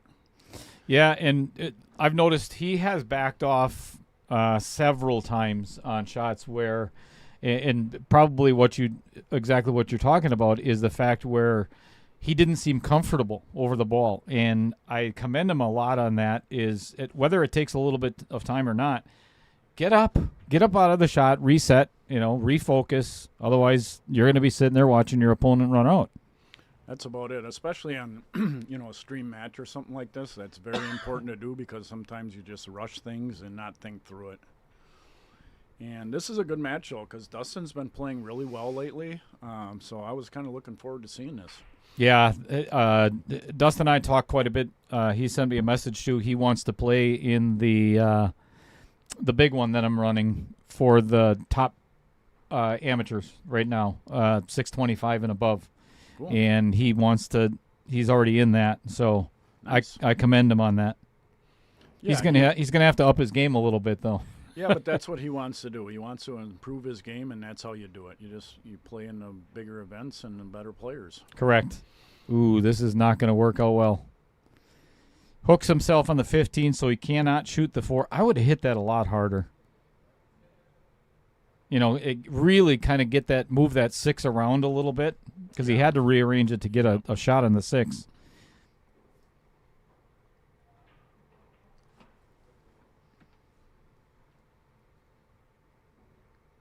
Steve Zhu, to answer your questions on the 9-foot, let me throw that while Dustin is checking out what he wants to do. I'll throw it back up on the screen. So if you look down at the bottom right corner, the final 8 players, all of those matches will be streamed. So what I'm trying to do is I have my arena area or my stream area set up for both a 7-foot and a 9-foot table. So all I'm going to do is get the dolly or whatever it is that Jeremy West has and move the 7-footer out and put the 9-footer in its place. So, yeah, to answer your question, the first 2 rounds, basically the first round in the winner's bracket and then the next round in the one loss side where we still have 16 players, none of that is going to be streamed.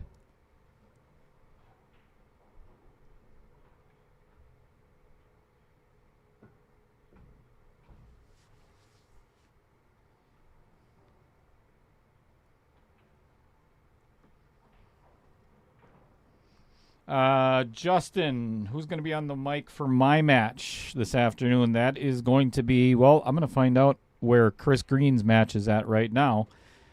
He is playing down at Charlie's in Fond du Lac against Ian Valley from Kenosha.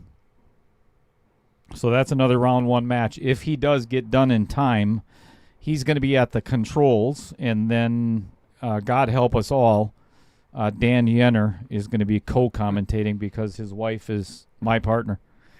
So, and obviously, I mean, nobody really wants to. I know some people don't want to hear my voice. I get it, and I completely understand. But, you know, Dan Yenner, he's the losingest player on my stream. So, you've heard that, right, Spencer? He wrote a book on how to lose every first match on Outer Points Productions. Bestseller on Amazon. Merlinda. Is that... Wait a second. Isn't that your wife's name? Yes. Look in the chat over there. I don't...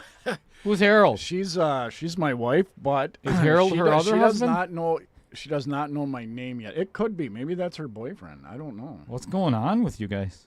Interesting. So I call my wife by her middle name sometimes. So now you just found out what my middle name is. Spencer Big Harold thanks, Rolfe. big I like thanks it. to her, because Yeah. I usually don't tell people that. Well, we're going to figure out what Dave's doing here. So let's handle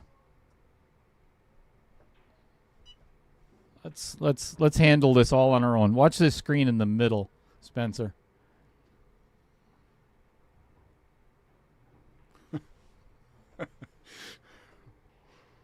Is she able to see that? She will. There's like a 20-second delay. Oh, okay. So she'll Merlinda, wave to us. She's listening to it too, right? Yes. Watch. She'll wave. Right at, oh, there she is. Now she knows. Wave to us, Merlinda. That's what you get, Merlinda, for telling everybody my There we middle go. name. There we go. Spencer, do you mind telling the story? I thought I did, about how me and Dave met. So it's funny because I sponsor 6 kids in the Philippines. I sponsor 6 there and 4 in the Dominican Republic. And I have traveled to the Philippines for years to visit these kids that I sponsor. And I announced about 3 years ago at a card party that I was going to get married. And everybody's like, what? And a good friend of ours said, oh, are you doing a mail order bride? And I said, well, no. But I did go on a dating site and found Merlinda on there on one of my travels to visit these kids. And things have worked out. She's absolutely wonderful. She's a sweetheart. She is. You're a lucky man. I can say that because I'm probably luckier than you are. Mrs. Cheddar puts up with a lot of crap. I'm sure you're well aware. But yeah, you're a lucky man. She seems like a sweet person. She is. And it was funny because I went on a dating site FilipinoCupid.com and she went on a dating site SugarDaddy.com. And that's how we met. Is this true? Is that a true story? No. Oh. It was all Filipino dating site. SugarDaddy.com. Holy crap. That must have been on the dark web. Lord. That's a cool story. I like that. Yeah, it is. And You seem pretty happy together. We are. It took a lot to get her here. It did. But I went to visit her 4 different times. Every 3 months I'd go. One of them was a surprise. And so that was good. The Philippines is just a beautiful country. So I didn't mind going there, and things have worked out. And a lot of paperwork and all that, but didn't have too many hassles with that. How would you play this, Spencer? The 8 looks straight in. We're not on that ball yet, but okay. Moving would, along. I would probably jump it, but if you What? can't do that, well, you know my You don't know jumping- how to you jump. know my jumping ability. You don't know how to jump. That's true. So I guess I would cut play the that 6 and play first. The 6 and a side. Yeah, Well, I would not I play like the 6 and a side, to be honest. Play slow roll this 6 and a side. I see what you're talking about. No wonder why you had a hard time winning your match the other day. This is what I would have been afraid of. Yeah, Because you have to hit that 4 so thin. You do, but you got to slow roll it. I like playing side pocket, so that's why I would have did what I said. The 6 would have been a good choice, but you would have to play the 4 all the way up then, maybe. No, I would have drawn it. I would have drawn it back between the 11 and the 8, and then played the 4 on the side. That was my thought anyway. It seemed like a safer route, but again, 8 ball it's all about pattern. Everybody plays it different. Yeah. You just played it wrong. That's not a good save either. He actually opened the door wide open for David. He did. could pocket the 13 now Yep. and do what he was planning on doing before. Play the 11 in the side and the 9, and Yep. done.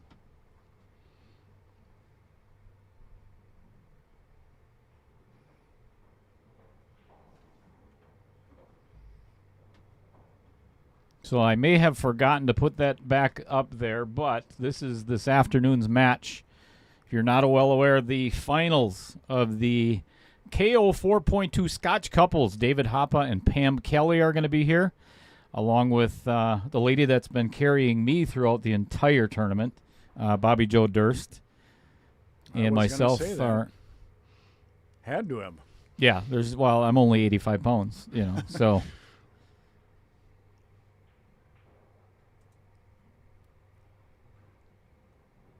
Win or lose, it's been a fun ride.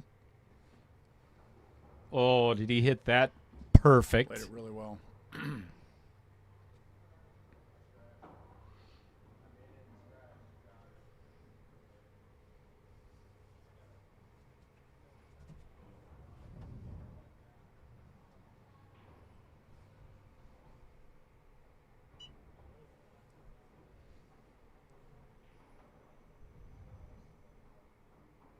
Yeah, Dave's doing a good job of taking his time and thinking through things and not rushing. Yeah, and he's not taking an exorbitant amount of time where Right. it's, I think it's good paced, where he's not rushing himself. Yep.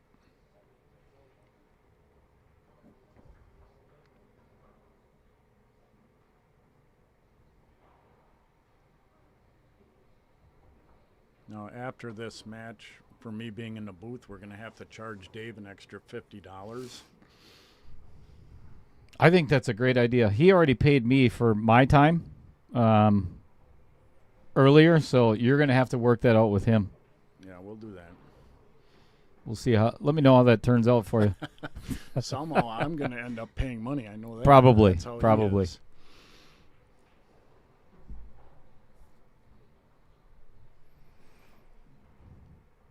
Hard to believe this is actually the first game of 8 ball, isn't it? Is this the first or when second? I got here, so I went to church and prayed for you, and then went over to my brother's for the card deal, and then I came here, and I thought I would come in the middle of 8 ball, but I came in the middle of 9 ball, so that was interesting. Well, let's back up a little bit. You prayed for me?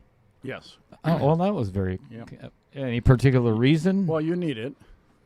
Well, there's a lot of viewers here that probably would agree, but I mean, any particular reason that you can think of off the top of your head, or even though it's not to put you on the spotlight or anything, but here, let me put the camera on you. Go ahead. No, I just sometimes I get different. Every week there's a different prayer, and since my beautiful bride is also vertically challenged, I prayed for vertically challenged people today. And I was on that list. Wow, You were. that's really thoughtful.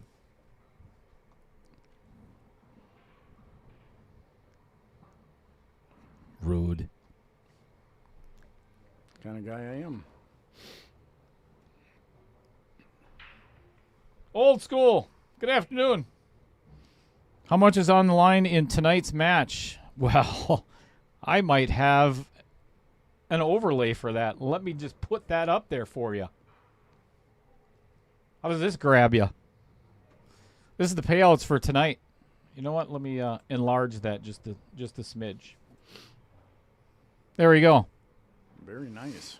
$2,500 for first, plus another $900 in the side pot. It's a good payday. $1,800 total for Pam and David later Very on. nice.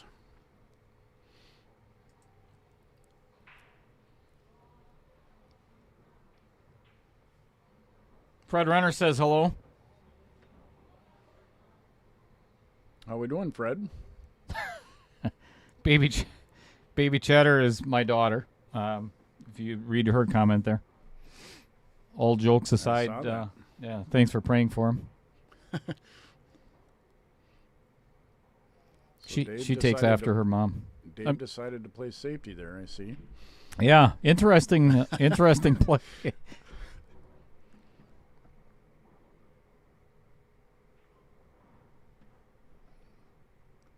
Baby Cheddar, don't you have schoolwork to do?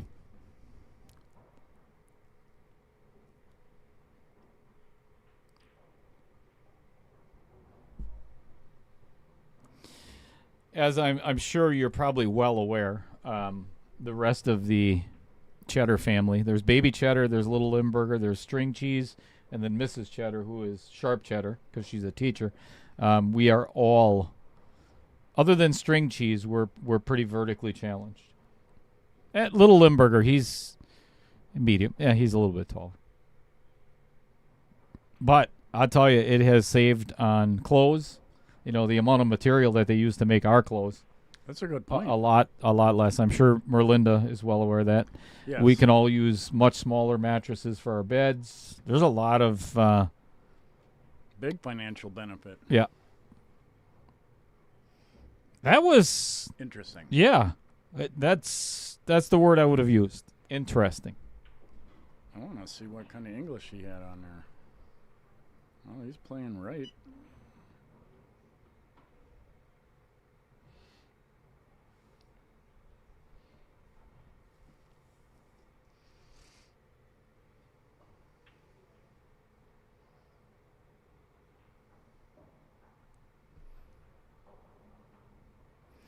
Very natural. Just don't do anything with the cue ball here. Just straight follow. Just make sure you're pocketing the 14. And don't do that. There's another commentator's I was curse. wondering about that, though. Even if you take that 14, you're going to end up with basically the same shot, so why not shoot the 13 there? I wouldn't want to leave the 14 there, though. I guess would be my only reason. Okay. It'd be hard to get back down there for it. So now the only thing David's got to worry about is finding a way to bust up that 7 ball. Because there's no pocket for it anymore. I mean, you could get to the short side, but I wouldn't recommend that. Playing it in the upper right. I have a hard time seeing angles on a pool table, and now in the booth I have a even more difficult time. Can he stun a 2 over and break the 7 out? I think there's it's not dead straight. Okay. I mean, there is a little bit of an angle, but not. You know, actually, that's a really good explanation as to why your match ended up the way it was. Yep. That's what? Okay. So, was that on the microphone? I'm sorry. I thought, I thought it was in my head. Tyler played great. I mean, Spencer and I have had a couple of battles after league once, after a match once, and I'll never forget. We played a race to 4 for like $20 or $5 or whatever it was. I forgot that. It was a break and run, a break and run, a break and run, a break and run. I mean, you played really freaking well on the stream table. That was right here. This is like a couple months ago. Well, that was a tournament. Was it? No. Yeah. I wasn't in the tournament, was it? Yeah. Oh, that's right. Yes, it was. It was the Sunday night. Oh, yeah, I whooped your ass then. Yeah, the $20 thing, I think you beat That was me. after the tournament. You beat me. No, that was a different day. That was after a Thursday night pool league. See, your memory's not very well, is it? It's not. But I still have that $20. Well, just so you know, that was a loan.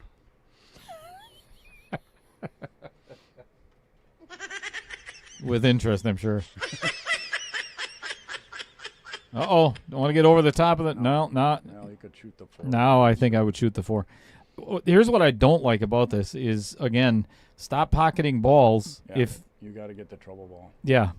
And you got to do it really soon. Me and Dave are good friends, and we shoot a lot together, and I talk to him all the time about that. Get the trouble balls. Sometimes his memory lapses a little bit, and he leaves it on the table. Did you see what your wife just said in the chat over there?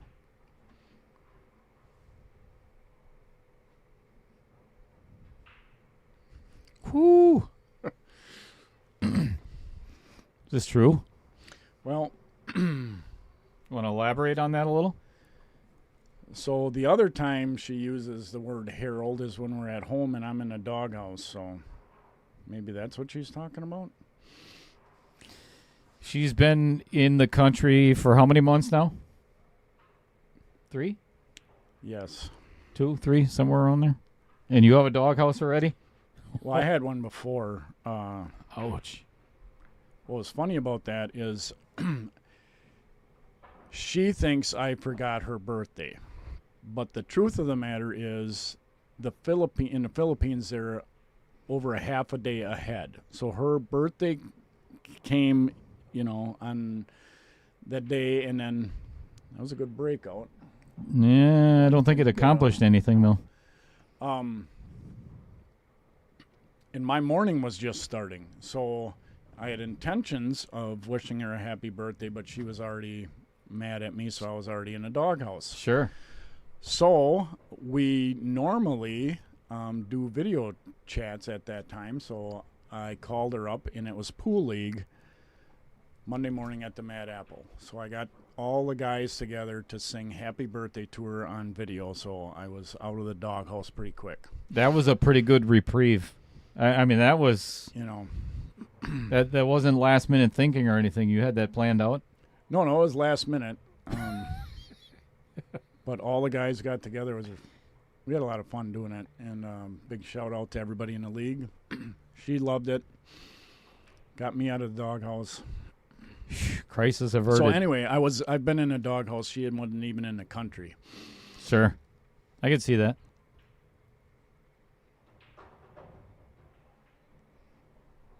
Aggressive. But I kind of, oh boy, now I don't like it at all. No, not at all. Because, yeah, now this is Dustin's game to win or lose. Yep.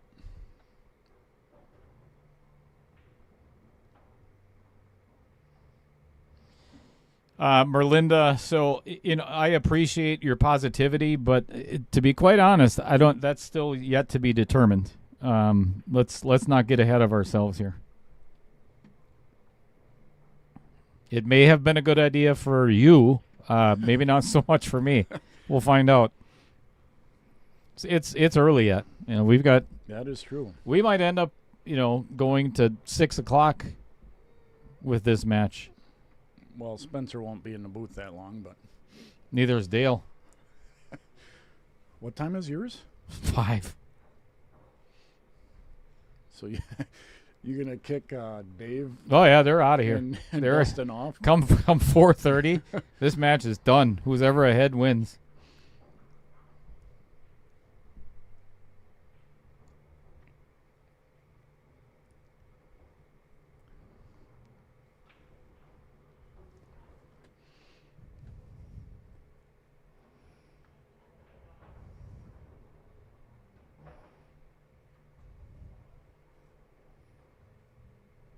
I like this. He kind of shrugged his shoulders a little bit. I really like this because too. I'm going to play the 12, and it's a Ooh, natural interesting. angle to get to the 13. And then just stop shot and play the 8 in the side. I don't know what kind of an angle. See, I would look at playing the 13 all the way down and draw back. You do with that it. too? I just don't like taking that long shot with an angle. I think this is very natural.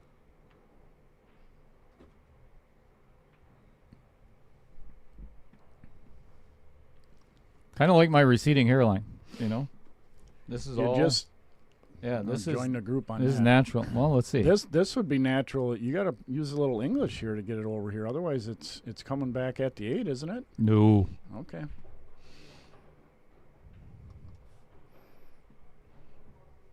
This blue measles ball is, I think it's just maybe a hair lighter than, just a fuzz lighter than the red circle.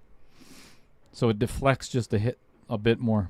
So he hit that too hard. He's been doing that this whole match. But that was perfect. Yeah, you had a little right English on it and brought it out real nice.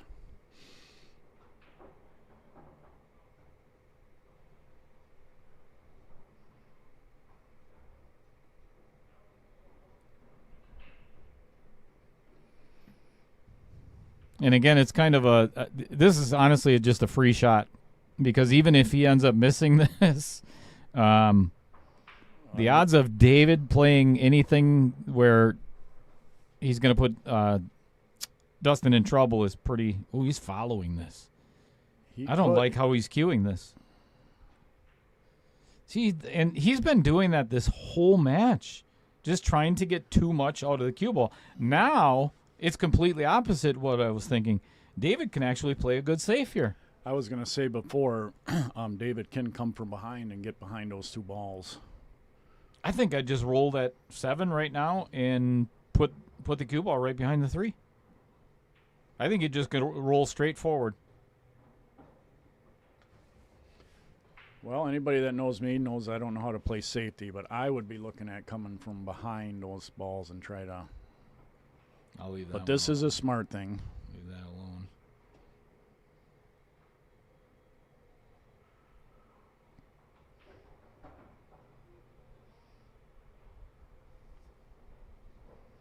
I think he left him a rail first. Yeah, absolutely. I don't like that I safe. didn't like that safe. No. Yeah, I would have done anything with the 7 ball versus anything with the 3 ball.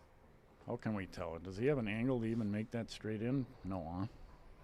I honestly think he can just go off the rail with some left hand spin. He definitely can do that. There's no way in hell I'd be jumping this. This cue ball's not going to stay on the table. I bet he goes back to get his playing cue. Yeah, I think so. That's what he's looking at. Jumping is not the right shot. Yeah, there he goes.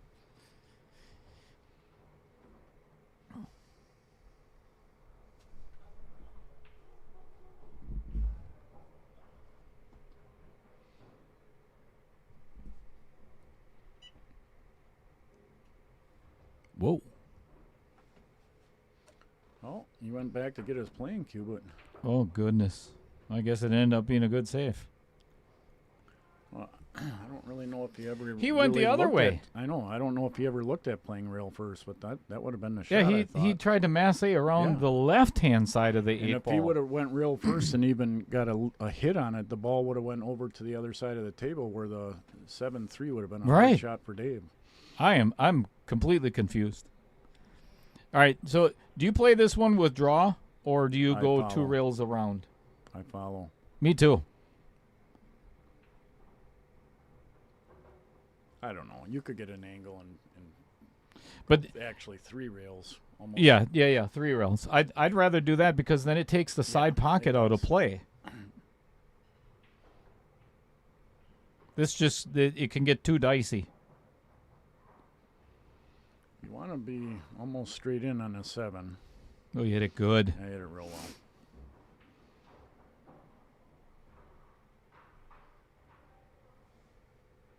Tommy Jeffers. How many Miller High Lifes deep are you so far? Good afternoon, my friend. I think I need a shot of Fireball. Now what do you do with this? I had 2 rails. No, I just stop it. Just be smart. Just make it. Just pull it back an inch. Yeah. Well, he's got a little angle on it. Yeah, there's nothing wrong with this. I don't think I would have even hit it that hard.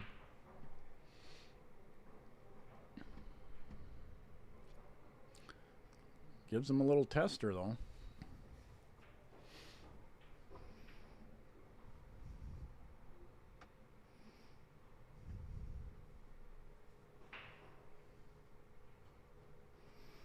Dave's walking around the table and looking at the 13 ball, where it is, where everything, and I guarantee you, it's just to calm his nerves. There's no because if you don't make this ball, you lose anyway. I don't care where you put the cue ball, unless you put it right next to the 13. I disagree with you. I think he's actually thinking about where the cue ball would be left if he misses, and that's putting a negative thought in your head, and you don't want to do that. You're right. You just focus make on the making ball. The ball. Mm-hmm. Yeah, because then you're playing defensively. Yeah, but look, that's what he did, and That's dangerous. It is, and that's one of his downfalls. He does that sometimes. Sometimes you just gotta make a ball. Don't matter where the lead's gonna be. Yeah, and you're 100% correct in saying the fact that you're putting a negative thought in your head where, okay, shit, if I miss this, well, then you're already 50% on making it. 2-0 in favor of David Sutter. I am surprised. I honestly, I really thought this was going to be a super close match, like a nail biter. And Dustin will probably be the first to agree he is not playing up to his potential today so far. And that can all turn around, no doubt about it. Do you think it's nerves or? Yes. I think part of it is because if I go back to his final match against Vincent Schrader, and this was in that stroke zone challenge that I did. He played, lights out. There was nobody that was going to beat him in stroke zone. I mean, he had the most points by 20 or 25 going into each one of the matches. But when he got down to the finals against Vincent, he did not play at all like he did in the other matches. And you could tell his back arm was tight, just very little follow through. So, and I see a lot of that today.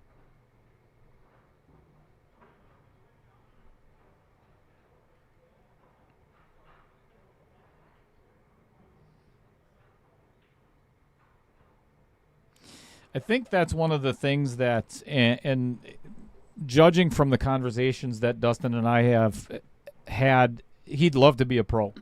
I mean, he would love to become a pro player. And the only thing, honestly, that's stopping him is what's between the ears. That is what it is in almost any sporting event. You say talent all you want, but you have to have that mental toughness to be able to overcome.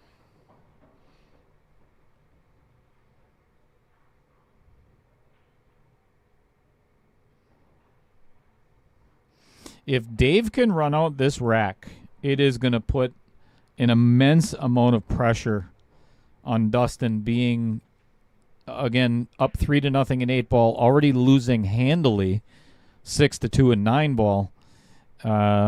It's not going to get any better for Dustin.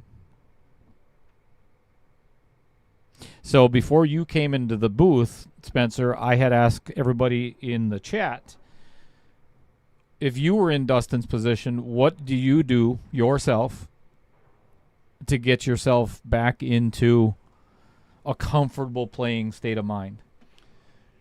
At this point, I would say alcohol. Just the heck with it. I'm done with this tentative crap. I'm going to start shooting with conviction and confidence like I know I can. And if I can win a couple games here and get some pressure on Dave, I can turn this match around.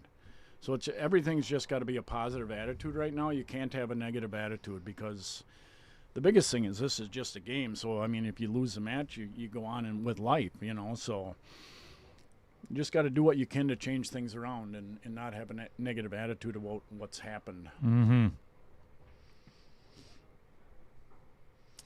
I'm always looking at the professional side of things, because if you are looking at any, like the guys playing in the Predator Pro Series right now, or any other big tournament, whatever, you never see those guys. I shouldn't say never, but when they miss, they're surprised, number one, but all they do is just go sit down. Right. There's no facial expression. There's no nothing. They just, all right. Negativity breeds more negativity. Positivity does the exact same thing. Absolutely. If you're on a nice even keel and there's no emotion, you're going to be hard to beat.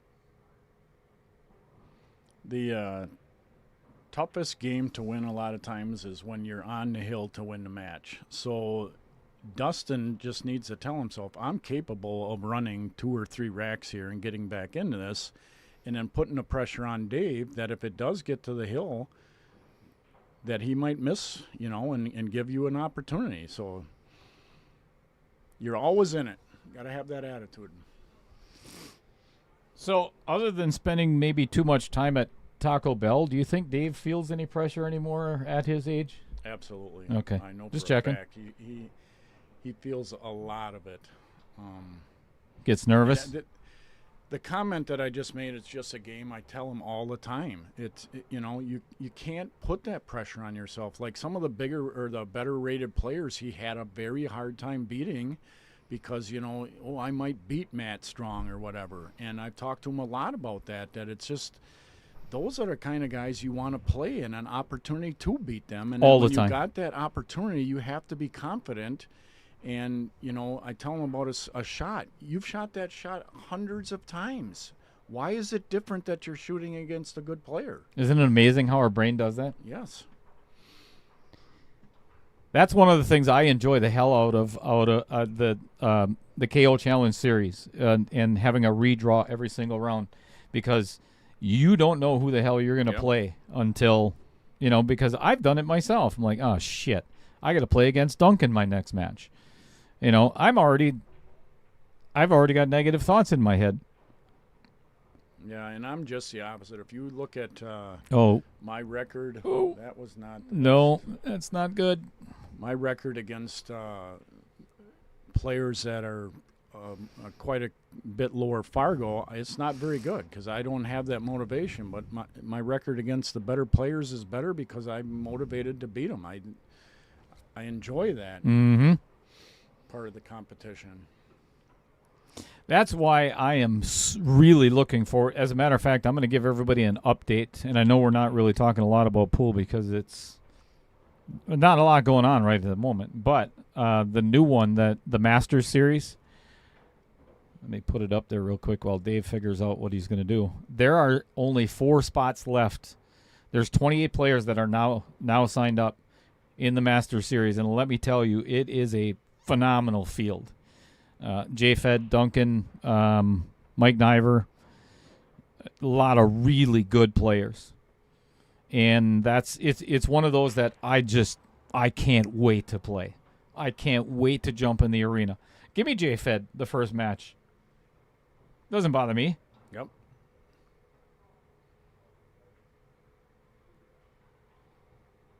I hope he's listening because I whooped his ass at WISPA teams I beat him every game in 8-ball. So bring it.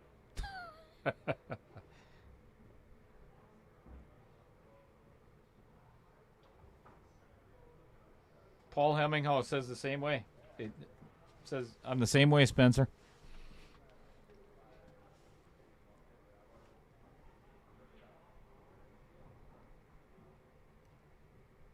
Yeah, that kind of goes back to, you hear it all the time that if you continue to play the players that you've always played, that's the level you're going to continue playing.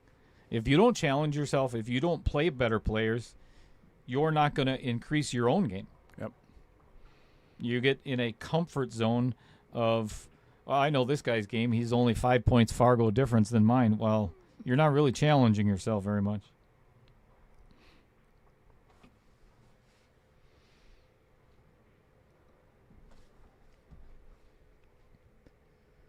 I think we should get an update on what's going on. We've got 3 other matches around the state.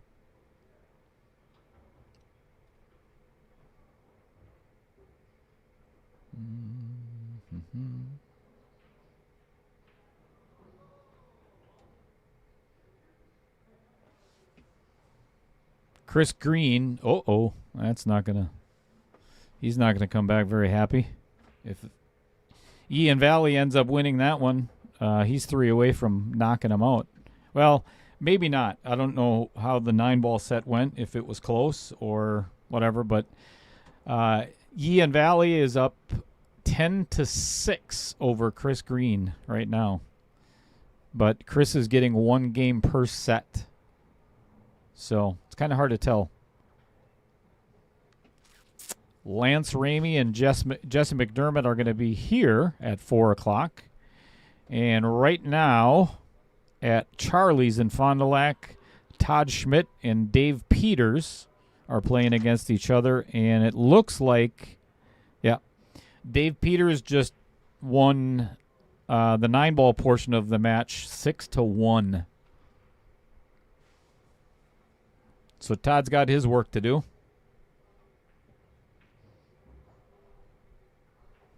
Got a little fortunate there. He ended up with a shot on that 7-ball. That could have gotten ugly. Yeah.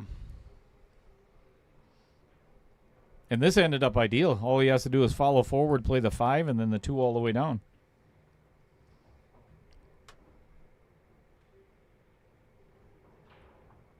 Yep, I agree. I know it's too early to call, but I think if if Dustin does not get out on this game and Dave ends up winning it, I think that's going to determine the rest of the match. I would agree.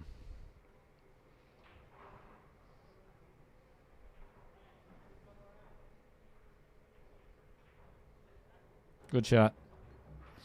A little bit of an angle. This might be... I think he's going to have to run into the 2. Yeah, I agree. Got to kick the 2. That could turn out ugly. Yeah, I don't think you try to hold this here. I think you try to kick the 2. Yeah. And if you don't, I mean, worst comes to worst, you play off the rail, off the backside of the 11 in that corner. Yep. I mean, this could get uglier than Taylor Collar on a Friday night, you know? That is ugly. It is. I didn't know things could get uglier than that. It takes a lot, but I've seen it happen. I actually listened to him in the booth Friday night, right? Last night. Or which... Was it last night? He was here Friday night and last night. Wasn't he in here Friday night? Yep. Okay, that's when I listened to him, and I know he had 1 or 2 beverages. But he actually sounded really good. I thought he did a good job. Taylor's a good announcer. He is. Yep. He's very knowledgeable about the game. Well, let's not get carried away. Well, I owe him a compliment or 2. He is a good commentator.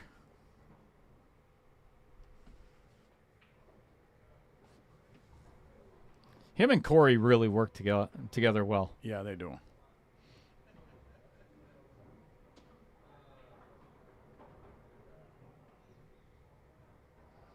I'd like to get Roger Pregler in the booth a lot more, but he's so tight-lipped, you know. He's over there talking to your wife, too. What's going on? That. Well, look at her. She won't even look at him. This is not even... Yeah, No. I mean, this is death for Dustin. So, I don't know what the angle. You take the 9-ball. I'm here. playing the 9 first. Yeah. Not Dave. Oh, maybe. Having second thoughts. No, he's not. See, I like it because it's nice left-hand spin, Yeah. you know. Helps the ball. The 11, you got to, trying to slow roll it, and you could actually end up missing it because of that. Yeah, and the biggest thing is if you hit the 9, speed is not so much an issue. If you hit the 11, yeah, exactly. speed is an issue because it's going to determine your angle to get to the 9, where the other one is more natural. 100%. The only thing about the 9 is the possibility of scratching in the side.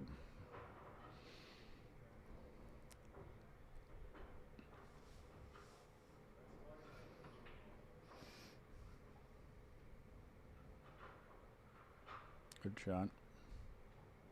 Yeah, I like how he left himself well away from the rail. Yeah. Now you can do anything you want with it. I'd just go 1 rail and play the 8 in the same Yep, pocket. I agree.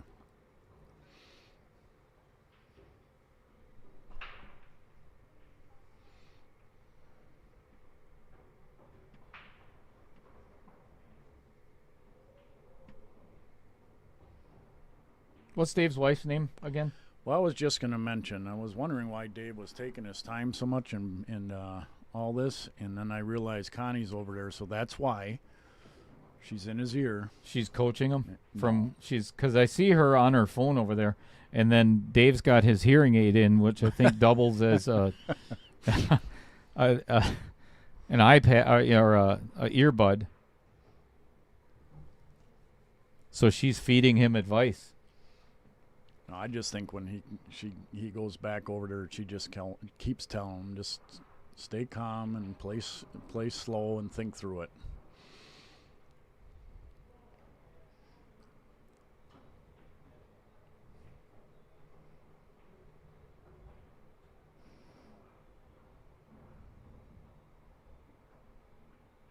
Dead center.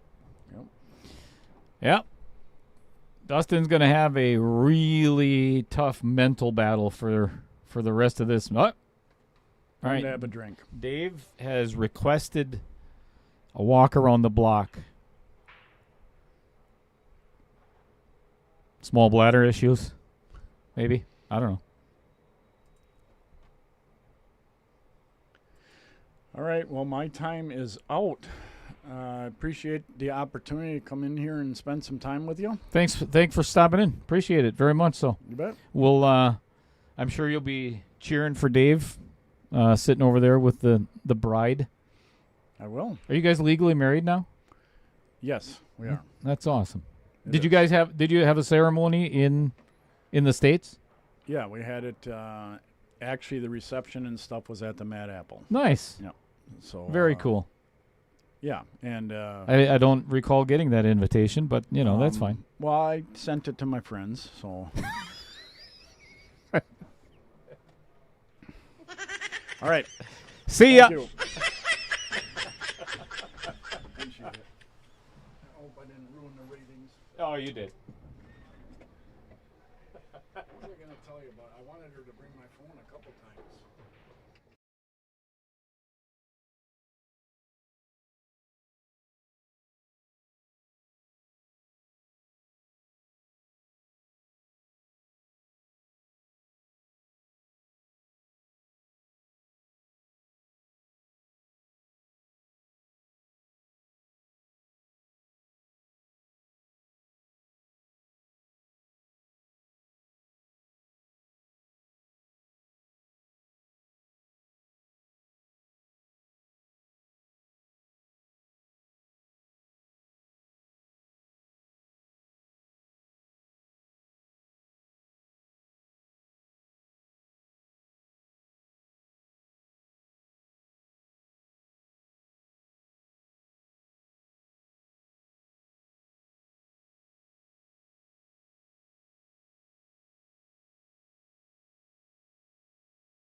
And none of you heard what I said.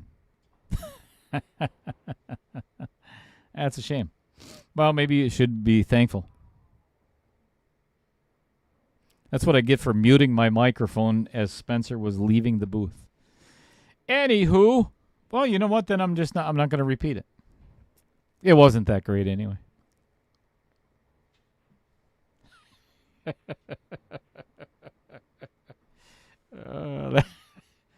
That's fantastic. I love it when I do that.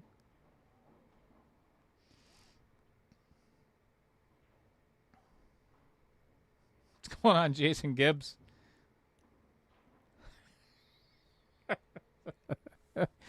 Oh, man.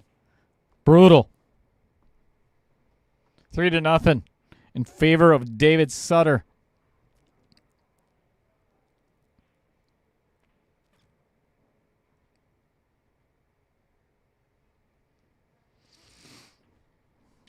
Dave can pull off the next 2 games. That is going to be a very commanding victory.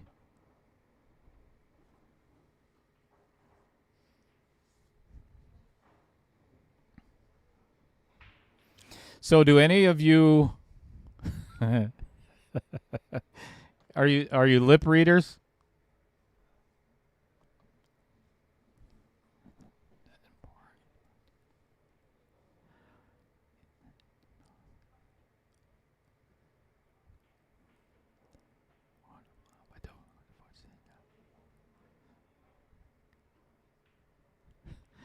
That wasn't really on mute.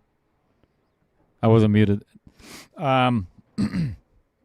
So if you want to go back and rewatch when I was muted, let's see if somebody can figure out what I said. That's all of the lip readers. Go back.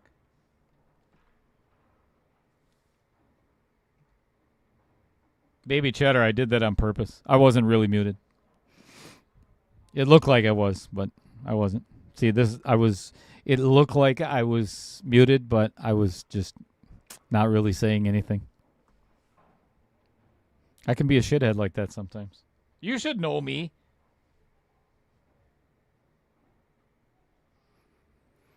Thanks for tuning in. As always, everyone, greatly appreciated. If you're not a subscriber, that's hurtful. Do it.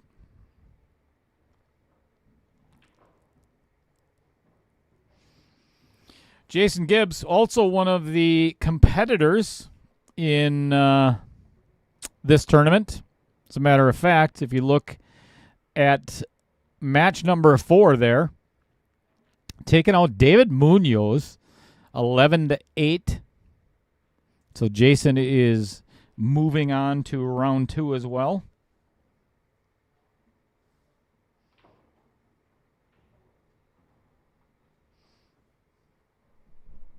Yes, Trey for life. Yes, that's exactly what I said. You got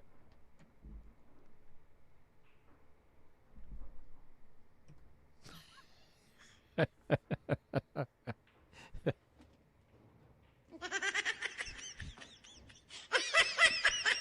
Absolutely, Amy. No doubt about it.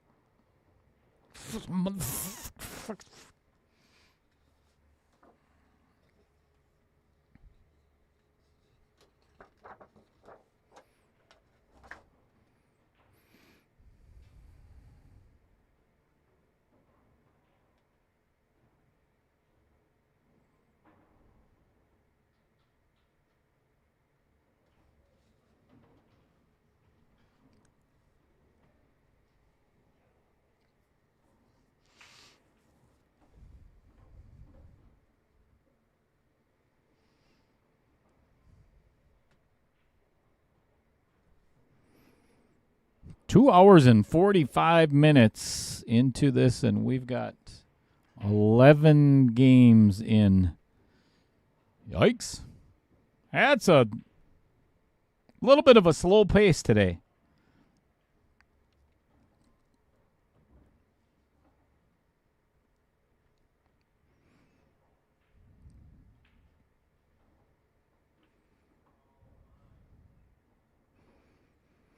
I think Dustin is in serious trouble here. Here's why I say that. He's going to play the 14, right? To get to the 11 is my guess, right? And if he does not, he just hooked himself. Maybe not.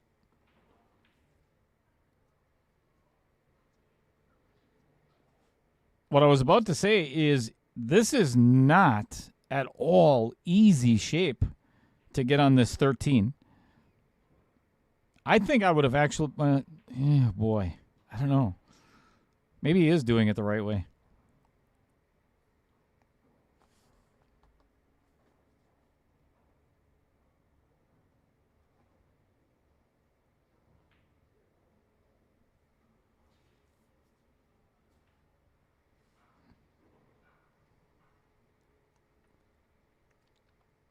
I believe that, Amy. Anything with an F and a U in it is Jamie's favorite line.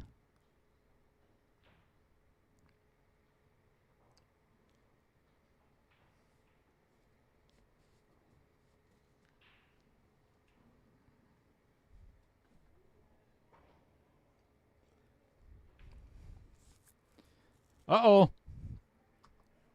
Dustin is yet again in some pretty serious trouble.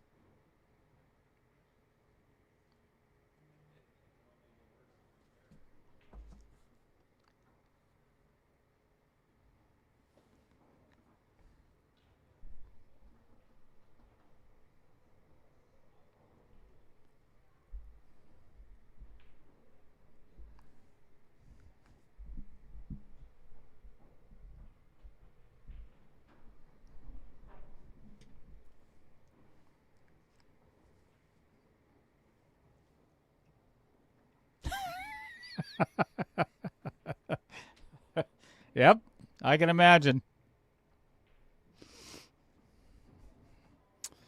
I can actually hear his voice in my ears saying, yeah, what he said, Amy.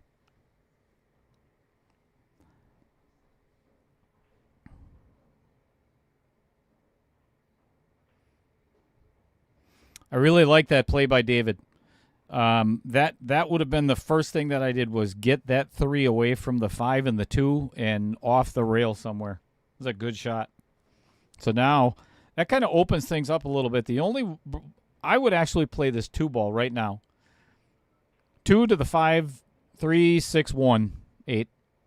I mean, you can obviously change those up a little bit. But I'm taking this 2 ball and getting that out of the way right now.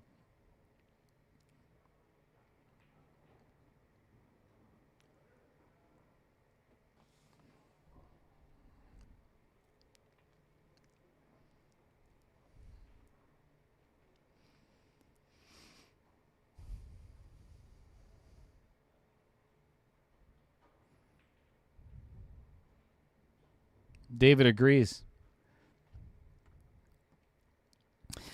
He could actually save the 5 for last. I don't think that would be the worst thing, but I would try to clear the 3 and 6 or 3 and 1, out of there as soon as possible.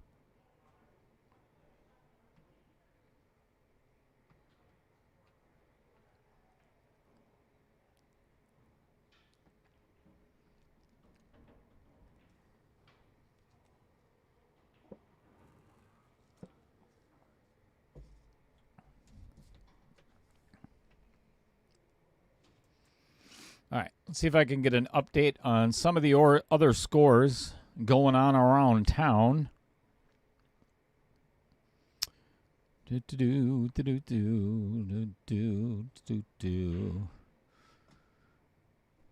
Chris Green and Ian Val. Ian is on the hill for the match. It is 12-7. So if Ian can pick off one more game, he is going to defeat Chris Green. And then he is not going to be a happy man when he gets here in the booth for the singles match. Yikes. Jess McDermott and Lance Ramey have not started yet. Todd Allen Schmidt and Dave Peters are at 7-2, and they're playing at Charlie's as well. Dave has done well with this pattern. Just make the 1 in the side, stop right there, play the 6 in the corner, and the 8 in the same side. And he will be on the hill for the match himself.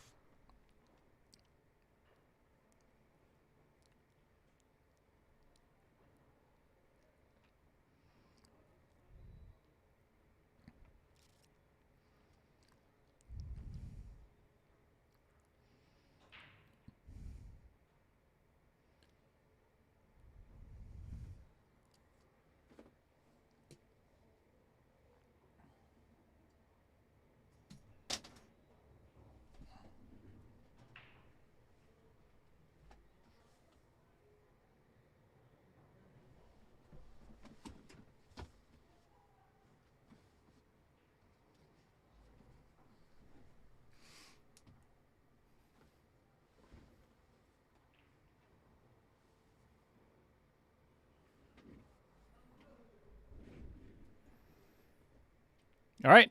All he has to do is just roll forward. I mean, he could just play a stop shot, but I would just roll forward 1 ball and play the 8 in the lower right, and he is on the hill.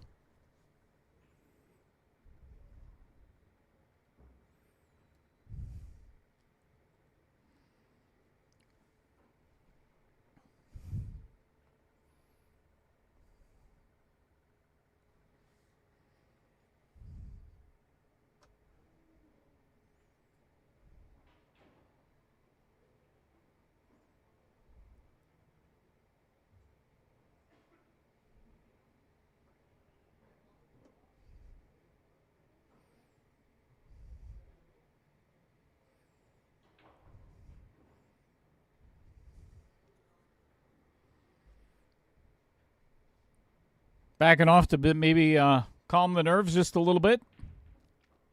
Nothing wrong with that. Center pocket. Well, not center pocket.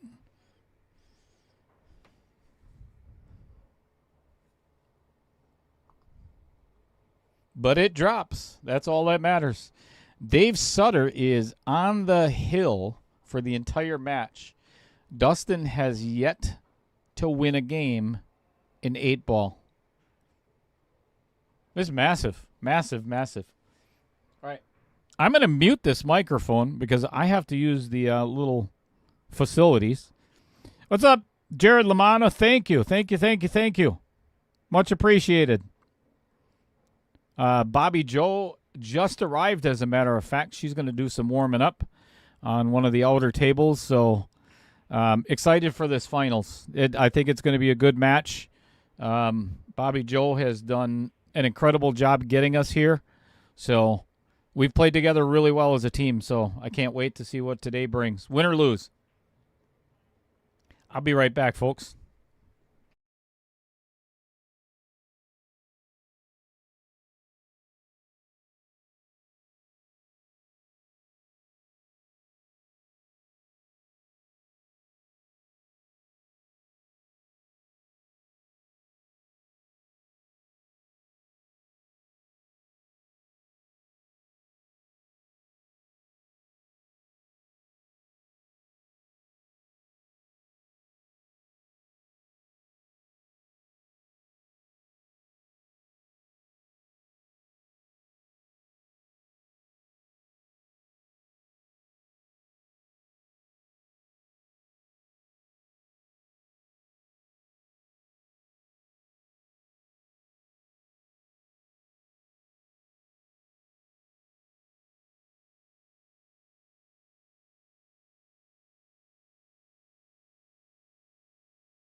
All right, somebody fill me in.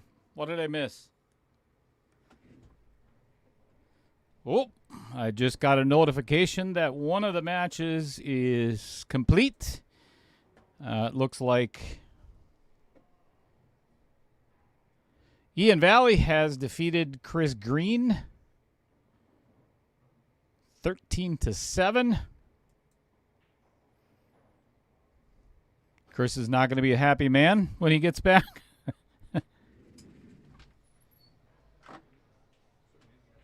Just play right here.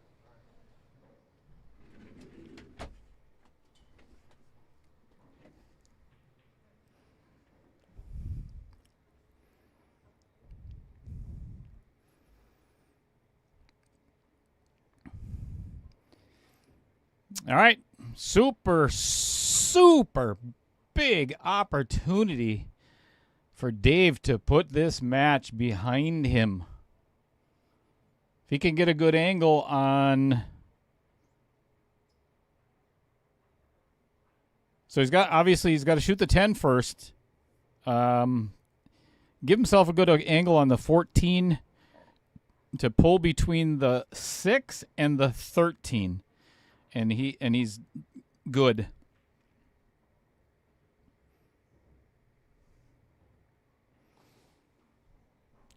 He did make it a little tough because now this is a super touchy shot.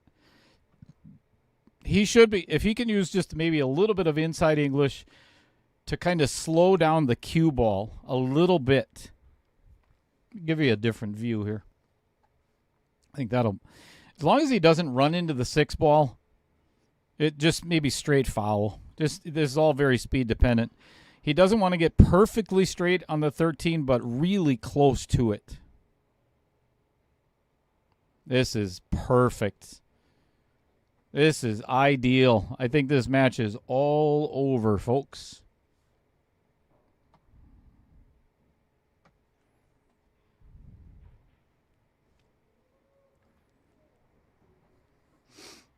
Thank you, Kyle.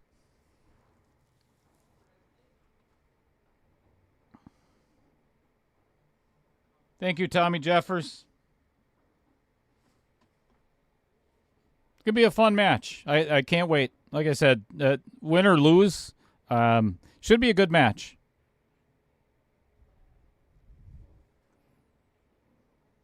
All right, Dave taking a huge sigh.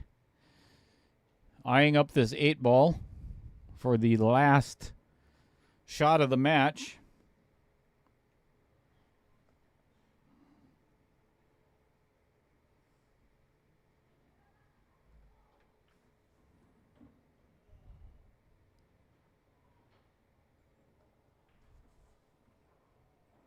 And that is going to wrap it up, folks. Thank everybody for tuning in this afternoon. Greatly appreciate you being here. Thank you very much for all the likes and shares. Hats off to all the David Sutter fans out there that came to cheer him on. Dustin, I'm going to go out and chat with him for a little bit. And condolences to his fans. It's hard to watch, a family friend or whatever, watch them get defeated. But enjoy the next couple of hours, and we will be back again at, of course, 5 o'clock for the finals of KO 4.2 Scotch Doubles.